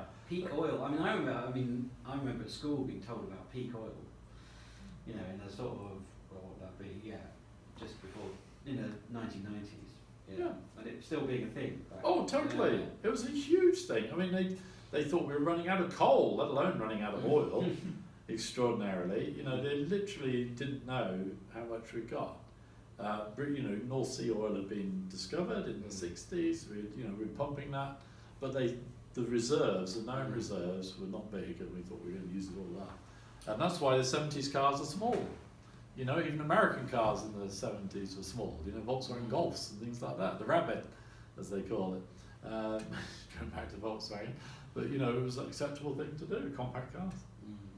1980, the National Energy Program in Canada under Trudeau, a whole national thing about energy, one of the few in the world at that time. But So Justin Trudeau's the current... Yeah, he's the son of Pierre Trudeau. Yeah. Right, okay. I was just wondering, that Trudeau dynasty, as it were. Dynasty, yeah, Trust Fund Trudeau, as they like to call it. The current Trudeau. Right. Yeah, yeah. Whereas the Pierre was the Playboy Pierre. Yeah, he was quite something, but yeah, that's another issue, isn't it? So let's go on to the efficiency and range and things like that. This is a slide I just found last night actually, and the interesting thing with an electric vehicle is, what does efficiency mean? Or in fact, a car of any kind, what does it mean? Because actually, it's transporting you from A to B. The efficiency in terms of energy is zero, assuming that you get out at sea level and get back at sea level. Total zero efficiency. So what you're doing is wasting a huge amount of energy in wind resistance, rolling resistance, braking, all your accessories, driveline losses, and notice big one. Unfortunately, the arrows on this drawing are not scaled to size. They should have been. That would be a much better drawing. I stole it off that report there, government report. 68 to 72% is engine losses. The internal combustion engine is terrible. In terms of efficiency, it produces a lot of heat, which is very good in the winter, but most of the year it's an absolutely awful thing thermodynamically. So an awful lot of efficiency is gone. Power station is running at 50 or more % these days. Combined cycle gas. Yeah, I mean that is even quite generous, right? I mean that's saying that in the worst case, it's you've got a 28% conversion efficiency. I think that sounds optimistic to me. I think that's optimistic because a car engine spends a lot of its time not doing a lot, in which case the efficiency is way lower anyway. Yeah. I mean, that'd be interesting, but I think those numbers are, if anything, quite generous. So, I know we're drawing it out, but it's a really interesting chat, and it's helping me, connect a few dots here. So, I think you've got to be and maybe you're going to say this, so I don't want to say if just cut me off if we are, but the point here is people say, the efficiency of internal combustion engines are awful, right? But you also have to remember that is that's a chemical heat energy going in. And there is a fundamental limit to what you can get the Carnot efficiency in the case of the IC engine. So it's not, I always think it's a little bit confusing, or perhaps not, to state up front that the heat losses represent a recoverable energy loss, because of course by definition they are not recoverable because it's low grade heat. So while it's, the point is, if you had the same amount of petrol, is there any other way you could use it more efficiently? Well, as I said, a power station would be better. An electric vehicle, you'd be instantly. You get up to the 40 to 45%. But or so probably these days. I don't know. I mean, if you put it in a petrol station, you probably would. You do gas turbine with combined cycle. With gasoline. Right. But it'd be right up there, So the point here is, if we had electrochemical means of extracting energy. So if you imagine actually it wasn't a tank of petrol, it was hydrogen, right? Yeah. Sort of similar, because you could burn the hydrogen and you get similar atrocious thermodynamic efficiencies. But the point is, if you put it into a good electrolyzer, you would fuel cell. You would still only get about 40%. Yes, totally. That's one of the myths of fuel cells, which I didn't cover here, but totally, a fuel cell can't be more than about 40% efficient.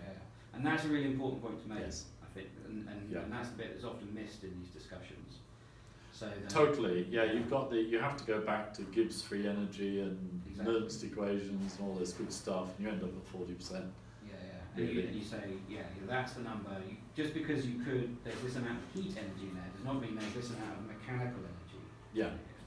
Electrical energy. I've never sort of worked that one through. Because you've got to look at because it's, you've got to do some thermodynamics of energy and stuff, and chemical energy and heat energy, and it's this concept of exergy, isn't it, rather than energy. A joule of heat is not the same as a joule of electricity. So that's right. So the fuel cell creates a lot of heat, of course, in its processing as well, which you can't recover. Which in some situations might be useful, but in most situations exactly. So you basically discard it. So you come down this curve, the fuel cell comes down very fast and then plateaus out, but it sort of sits around. It comes down very fast to just under 50 and then drops off to sort of 40. You can keep going, but you'd probably put a bigger fuel cell in by that time, because it's sort of pushing the existing fuel cell is a bit stupid. I must say I don't know much about fuel cells other than. Yeah, no, you're absolutely right, and these are important discussions, because it does mean actually electric vehicles, even if you're burning the petrol in a power station, is the right thing to do. Funnily enough, if people were to argue about that, some do. It's a bit of a lost argument these days. I just want to point out this Sankey diagram. This is for Canada. I thought I'd find the same one for Britain, but I couldn't. Interestingly, I spent a lot of time searching. I thought I had it, but I didn't. And then I went searching on the internet. This one is very good because it pulls out personal transport. And so what we see there, and notice the useful energy. So the personal transport energy, so these Sankey diagrams are like all of the energy going in, and then it all coming out, where does it go, and its sort of route, and its path. And that's in joules. So it's in petajoules, yes, exactly. 10,000 petajoules. I gave up, I don't know what comes after peta. Zeta, isn't it? Yeah. It's a lot of joules. It's a lot of joules. It's a lot of joules. But this is the thing with the Sankey diagrams, is again, you've got to be a bit careful on what is heat and what is not heat. Oh, totally. Yeah. So what I've done here is I've just pulled out a couple of things over those circles. So personal transports. This one's good because personal transport is pulled out separately, and all the ones I could find in the UK, the government ones and any other ones, it was not separate from freight. Right. And that was annoying. Because it was just transport.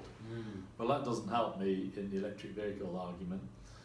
So I've had to stick with this Canadian one. But what you can see is that the useful energy. So if we now say the motor's like 99% efficient, the battery's 99% efficient, the whole thing's 99, 98%. Let's forget that few percent.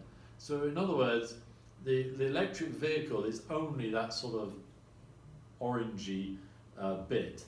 In other words, all the energy goes into useful energy. Yeah, sorry, and what I was saying, that explicitly says the end use loss could be labelled heat, basically. Yes, totally. So it's a really good diagram, this one. Yeah, no, really, because the way it's split out and then separated out. I've got another one for Britain I'll show in a moment.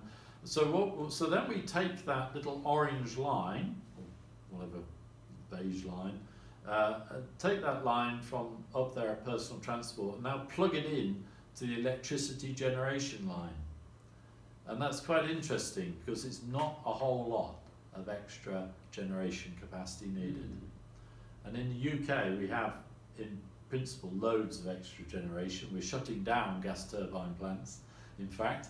When we don't need to, we can keep them, but that's because we have lots of generation capability in the UK.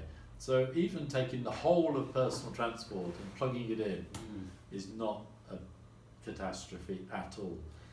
You're talking about a marginal difference on the grid. The grid has plenty of excess capability most of the time. Now there are issues, with the last mile. So the distribution charging your electric vehicle, if all your neighbours had electric vehicle chargers, then your local transformer will be in trouble. The cabling would be in trouble. But that's the last mile, as we used to say in the terms of telephones and internet. It's that same problem. How do you do fibre optic? You do fibre optic to a box, and then the last mile is cable. It's copper twisted pair telephone cable typically. Nowadays you can maybe get fibre to your house, but it's still unusual because of that problem, digging up streets and all the rest of it. The overall capacity is not a problem.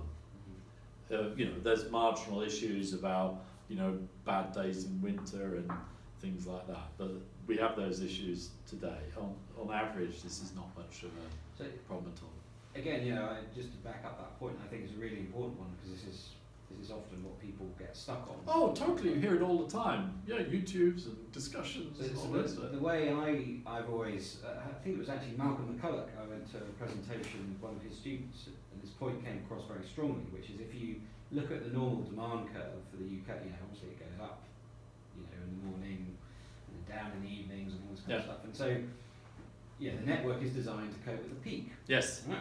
So if you drew a line that just touched the peak, a horizontal line, and you work out the area between the demand curve and the that line you've just drawn, Yeah. then that's the excess capacity that the network contains. Yes. And so you integrate that area and you say, well, does that correspond to the transport energy? And you find actually it matches really nicely. Yes. So you say, well, if you did manage to arrange it such that all the cars charge to create a flat line, you would have more than enough energy Totally. to run the whole transport sector. Totally. And that is a really nice thing. They match up really nicely. They do. Yeah. It's in And this it's one, in but this. not as clearly. It's Well, in this one in it's terms similar, of total yeah. energy. Exactly.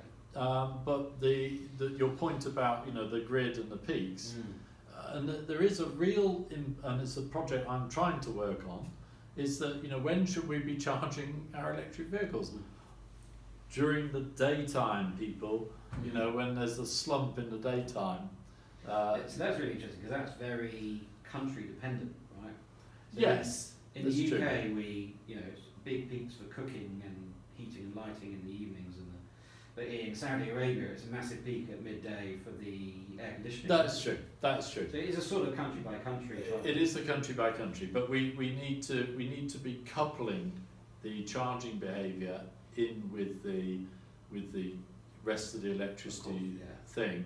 And this idea, you charge at night time, is just not right, because actually what we want is a lot more solar power. What's the problem with renewable energy? We don't have anywhere to put the energy. We need batteries. Well, we should be putting it into the cars. That's not the same as saying we put it into the cars and take it out again. No, we just put it in and leave it in. Yeah. It's a behavioural change, and it's maybe a pricing change. Yeah. There's all these fancy schemes about discharging your car, and that's never going to happen, in my opinion. But there's what we should be doing is saying we should get more renewables, because we can absorb, if we have more electric vehicles, we could absorb that energy whenever it's there. Yeah, I think the issue there is about the timescales that the weather varies on. Yes. This is the timescales that a car retains its charged energy for. Yeah. And I don't know, that would be a really interesting study. It really would. Because if you think about you said your car 300 miles range. Yeah. You're not using. You're Well, probably yeah. using 50 miles a day or something, Even that, or yeah, even 10 miles a day. or even less. Yeah. Exactly. So actually, your car really is that great storage thing, but we Well, need to sort of save it yeah. up. So if Yeah. it is going to be windy, so we've got to really map in wind with Yeah. car charging and your usage Yeah. and these things, and we've just got to get more smart about it somehow. I don't know that AI is going to do it, because I'm not sure I trust the computer, but we could be involved with that process. I think that's right. Yeah, I think in some sense, obviously the problems aren't solved because the problem isn't here yet, because the penetration Oh yes, vehicles is not high negligible. enough. Yeah. I suspect it's something that is going to be a non-issue in practice, Totally. because the growth in cars will push the change in behaviour and the incentive schemes for charging sort of Totally. in tandem. We And hope. the weather forecasting, I'm particularly wedded to weather forecasting in the UK, because my brother was a lifetime Met Office person, and they have the most powerful. They have, I think, the 11th most powerful computer in the world in the Met Office Right. for forecasting the weather. I tell my friends and colleagues in Canada to use the British Met Office weather forecast. Don't use anybody else's. There's no point using anybody else's. They have it modelled to something like 100-metre density or something Right. like that, the world, on this fantastic computer. And that's what we would need, to know when the wind is going to be there, and, we need to map that in. And their 5-day forecasting is pretty impressive. Of course, it doesn't work so perfectly for umbrellas and the rain, because that's another layer of intensity. But wind and things like that, we do have a pretty good handle on. The whole time, actually 5 days ahead, and so that actually fits very nicely with our plans. I'm sorry, I keep dancing at the clock. No, we gotta go. About 6:10. We should so, go. yeah. We should go. So this was the UK one. Unfortunately, it wasn't pulled out. This is the all of transport pulled out as useful energy. This is waste energy, useful energy. So the whole of transport, again, you could put the whole of transport into that electricity without much change. Okay, it's another chunk in there, but it's not It's not huge. doubling it, is it? It's nowhere near. And why is it not doubling it? Because it's back to that efficiency, and everybody forgets the efficiency. They think about petroleum going in and electricity, and they compare those two, and they say, "Oh, this is terrible." No, quarter of the petroleum is what matters, Yeah. and then we're done. So anyway, there we go. There's a bit of discussion. Not a great impact on the grid. We dealt with those, and the last words were really gearboxes are great, except maybe on big wind turbines. Manufacturing is a huge, challenge, particularly with not that big of volumes really. So difficult to fully automate and difficult to perfect. Small batteries was a really good idea for Tesla, and notice they're not moving away from that.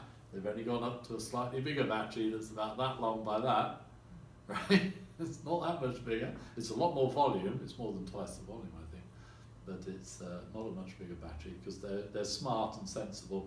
Efficiency, you've got to remember your efficiency when you're having these discussions with anybody. If they say, "Oh, but they're charging on the grid," or whatever it is. But you see, those are quite. I mean, they're not subtle actually. They're just basic engineering. But the average person you discuss it with will find that very difficult. Totally. When we got our electric car, I had really interesting conversations with the neighbours.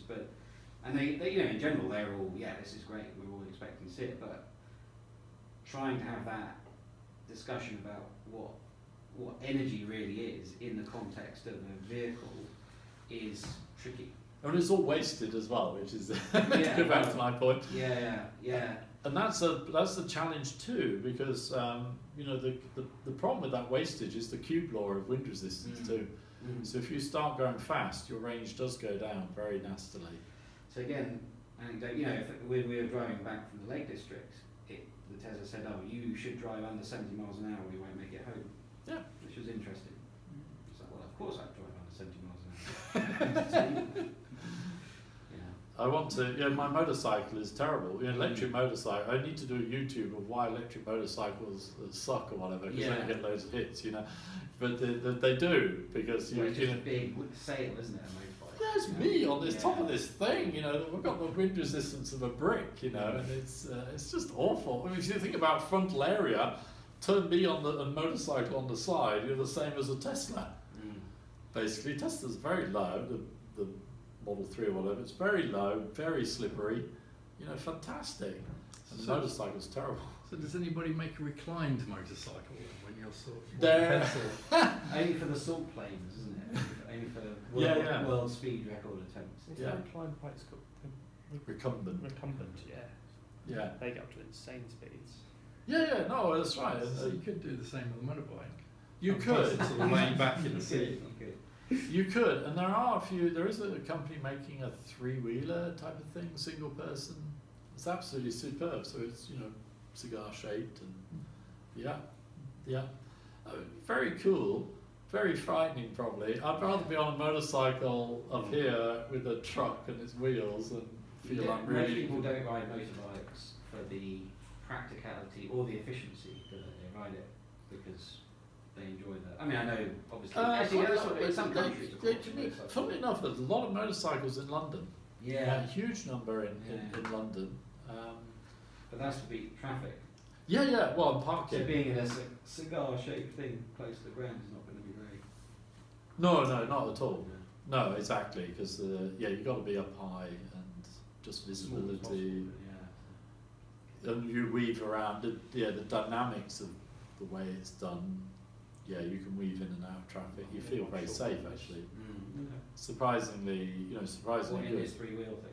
No, in a normal motorcycle. Yeah. No, I'm feeling the three-wheel thing sitting down low. I'm in my smart The car. Sinclair C5. I mean, that was Nice. it's failure, wasn't it? Amongst It was other the things. Bentley, basically. Yeah. Yeah, exactly. I mean, my little smart car is scary enough.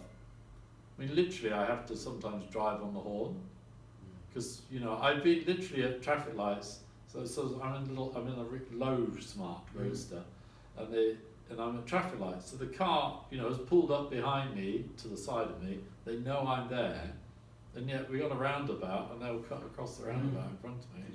That's because I've suddenly disappeared on them, so I can't exist, can I? I existed when you drove up. I existed when the light changed, and now I cease to exist as far as you're concerned. You feel free to drive wherever you want, because you can't actually see me. Motorbike, you'd be tall enough to. Yeah, exactly. Yeah. Exactly. It's I have to literally hold the horn down on roundabouts sometimes, because I only did it once on the journey here. But it's a car. It's not trucks. I mean, the trucks are going to be careful because So you know it's their job, you know, to be careful. But cars, they don't. So I have a question for you about the electric motors. Yes. So we have this permanent magnet motor. It has a set amount of flux from those magnets, but actually 99.9% of the time we're only using a small fraction of the available torque from that motor. Yes. So would it make more sense to use a wound rotor? I know you've got the electrical connection problem to that rotating Yeah, part, yeah. but at least that way you can have a much smaller motor and dump a huge amount of current through it when you need that peak torque. Yeah, it doesn't get work. the- Unfortunately, the iron doesn't like to go above a certain flux density, because then you saturate it out and it disappears. So, I mean, that was the old, I mean, I was teaching this year, and then some students wanted me to teach them about series wound DC motors, you know. I had to teach that when I was at Cardiff, actually. Yeah, and I was like, wow. Yeah, if you want to do hairdryer motors, then fine. Yeah, I mean, but that was the old series wound, the milk float motor, you know. So if you're riding a bicycle, never grab a milk float for a ride, because it accelerates so hard, because they produce, you know, they saturate the thing out to crap and just wham in the current. And No power electronics, basically. no power electron, and the driver, of course, he doesn't, you know, nicely press the pedal down. Just stamps. He just stamps on it, right? So it gets the maximum current, sort of saturated, but the thing just takes off. I mean, it only goes up to 5 miles an hour, let's be real, or 10 miles an hour, but the acceleration is furious, you know. All the bottles go ching, you know, as it takes off. And yes, never hold them because they're just ridiculous amounts of torque. So it was possible with those motors to saturate the iron and just go, you know, to pieces for a few moments and get massive torque. But I mean, at YASA, you know, they spend a lot of time. I mean, they talk to us about, you know, we obviously design these motors for their peak power and all that kind of thing. We exploit their overload rating and all this. But in order to get better range, we spend a lot of time optimising the losses at the machine at like 10% power for the Yes. cruising on motorway. Yes. And, you know, that's actually a really important field of incremental development and improvement. totally, You know, the exact, you know, set of harmonics you inject to get the minimum losses and things like that at relatively low powers. is Yes. important, yeah, you're not using much power on a nice slippery car. you know. 70 miles an hour, it's not a lot of power, to be honest. Certainly not compared to the peak rating. Yeah. No, and the Tesla has a phenomenal peak rating, but it doesn't last for long because No. you'll overheat it. But it'll cut you back, I think. Is that, it's an interesting, I mean, you don't ever get a chance to try it out in the UK, but I mean, if you took it on a racetrack, it'd be interesting to see what, in fact, I think I did see someone took Tesla, and the problem was not actually the electronics, it was that the brakes overheated, because the brakes are not sized, because it's mostly regenerative, right? Yes, So yes. the brakes are pretty puny, and they're also well insulated because of the aerodynamics. Yeah. So they overheated, and that was what actually reduced the performance in the end, I think. Interesting, yeah. It's interesting. It didn't regenerate. Yeah. Yeah, I mean, certainly if you do want to, the regeneration is actually quite limited on the Tesla. You know, it's great if you roll to a stop at a traffic light, but if you Yes. need to stop suddenly, it does put the mechanical brake. Yeah, totally. Yeah, because the electric motorbike's the same, actually. The regeneration is not very good, actually, on it. It's a bit disappointing, really. Right. But of course, I've got a lot of wind resistance, which doesn't help either. So I was going to say, is the induction motor at the front going to provide the same regenerative effect as the permanent magnet? Yeah, you can do everything you can do with a Yeah. permanent magnet. You can do with induction. Yeah. In fact, that brings me on to the one question I was really interested in, and I hadn't thought about this, and I've always been interested why it's PM at the back, IM at the front. And your point about, well, that gives you natural, I guess, torque sharing between the front and back is a really good one. But you could do that electronically, You could. and so You could. that would be a real. I wonder if you know the answer is, you know, obviously it's a nice feature to have, but I would be fairly sure that with some good control loop design and good sensor feedback, which I'm sure they have, they could do it electronically. Yet they've still chosen to do this. Now, is that because it's cheaper, or just because actually they just didn't want that complexity? Or I think the complexity is going up an order of magnitude right. if they go down that route. Right. And also, you've got to think about safety and, Yeah, and all sorts of It stuff. comes back to the battery discussion, wasn't It it? does a You know, little bit. Actually, you can do these things, but you might not choose to do it if you're actually trying to get to market successfully. Yes. Right. Yes. No, I think that was right. I think they just. What have we got? We've got this great induction motor. We got the. Do you know what? It's a no-brainer. Let's not worry about the control loop right now. We know it's theoretically possible, but actually our goal is not to demonstrate that it's theoretically possible. That's to right. make the thing work. Yeah. Yeah. Yeah. So I think that's a plausible argument. I think that's Packaging. plausible. Is the synchronous motor not significantly bigger than the brushless one? So packaging it in the rear would be more of a challenge as well. The volume's about the same. Yeah. Because it's really, you know, there's incremental differences. You know, maybe 20-30% or whatever, but it's not enough to And the gearbox change. is the same size as you said. Yeah. And I mean, I think that the IM, the induction machine, is the power rating is quite a bit lower than the It rear, is, 'cause actually, obviously yeah, you yeah. don't need the power at the front. So Yeah. possibly it was actually a bit of a cost thing. You know, they don't need it to be super power dense Yeah. or even perhaps particularly efficient. It may be that it's just not running most of the time in cruise and it only kicks in during hard acceleration, or do we know? It's an interesting thing on all-wheel drives. Yeah. I think they tend to kick in and the road is wet and things. Yeah, but like for your range test, the thing that you get to put on the advert, Yeah. that's relatively benign, Yeah. and it might be that the induction machine might be completely freewheeling Yeah. a Yeah. lot of the time, Yeah. It's true. and actually that's easier to do with an IM than a PM, isn't it? Because Yes. Yeah, because the permanent you're really magnet. inducing voltage. That's I've never thought of that point. Yeah. Absolutely right. Okay. So So you'd be the- dropping. You could drop the magnetisation. Well, the volts off completely. It just sits there. Just in sits the- there done. Yeah. Whereas the permanent magnet, you can't turn off the excitation. Yeah. It's Yeah. permanent. It's in the So, words. so it might just be what shape gets them an extra 15 miles or something, and that's actually a big tick in the box for the. Yeah. And it's great, isn't it? You know, we can sit around and at a table and basically reverse engineer the Tesla, and that is good because that tells me that they've made solid engineering decisions.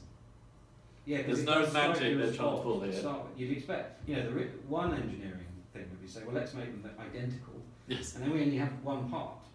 Yeah. But of course, the front would then be oversized because you don't need the same power at the front and back. Plus, actually, there does seem to be some really, subtle, Nice but clever features. benefits of using the IM. Yeah. Really That's interesting. true. Really interesting. The manufacturing thing, by the way, I didn't say it in the talk, but I think Volkswagen, but they make different powers of motors just by sticks, as we always do, but just by making them longer. Yeah. Because then you've got the same laminations, the same magnets, the Yeah. same everything. Yeah. And you just drop it back, same machine to make it. It's all a lot of fun. Excellent. So it's really, my whole plan here was, let's just, go back to some real fundamentals and see how they influence a real design and how they really do. And that is really reassuring because it means our modern engineering or modern vehicles. There's always this thing about, what you learn in university is not how the real world does it. No, what you learn in university is how the real world damn well does it. And if And that if is they're really not doing it important. like that, and you do, you're likely to do better than The competition, aren't you? Which is what we're seeing. Yeah. Tesla, you know, Yeah. so I'm not actually selling Tesla here at all, but it just so happens that Mm. Tesla is fitting the framework, you know, of solid engineering, and it's, you know, I've been impressed actually, really impressed with what they've done, because I think they're all solid engineering decisions. So yeah. Well, thank you very much, Bit of Patrick. That was fun. a really stimulating Oh, well, thank you for all the discussion. Yeah, back and forth. That was really nice. Thank you. Okay, I thank you. will- Thank you very Oh, much. sorry, fine. Yeah, no, I really appreciate the discussion. I didn't know you were a Tesla owner, so that made it even more fun. relatively recently, yeah. But yeah, enjoying it so far. Yeah, and I'm also a motorcyclist, but I don't have an electric motorbike. Oh, right, you're a motorcyclist So. too. Yeah, I recently we had a kid, so I haven't actually been on the bike for a year now. But until then, Oh, I was riding it a lot. Oh, great, I never knew that. Oh, that's Yeah. marvellous. What bike? MT09, Yamaha.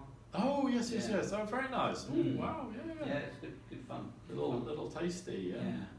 Not much fun in the wind, but No, good Britain is. protection. Yeah.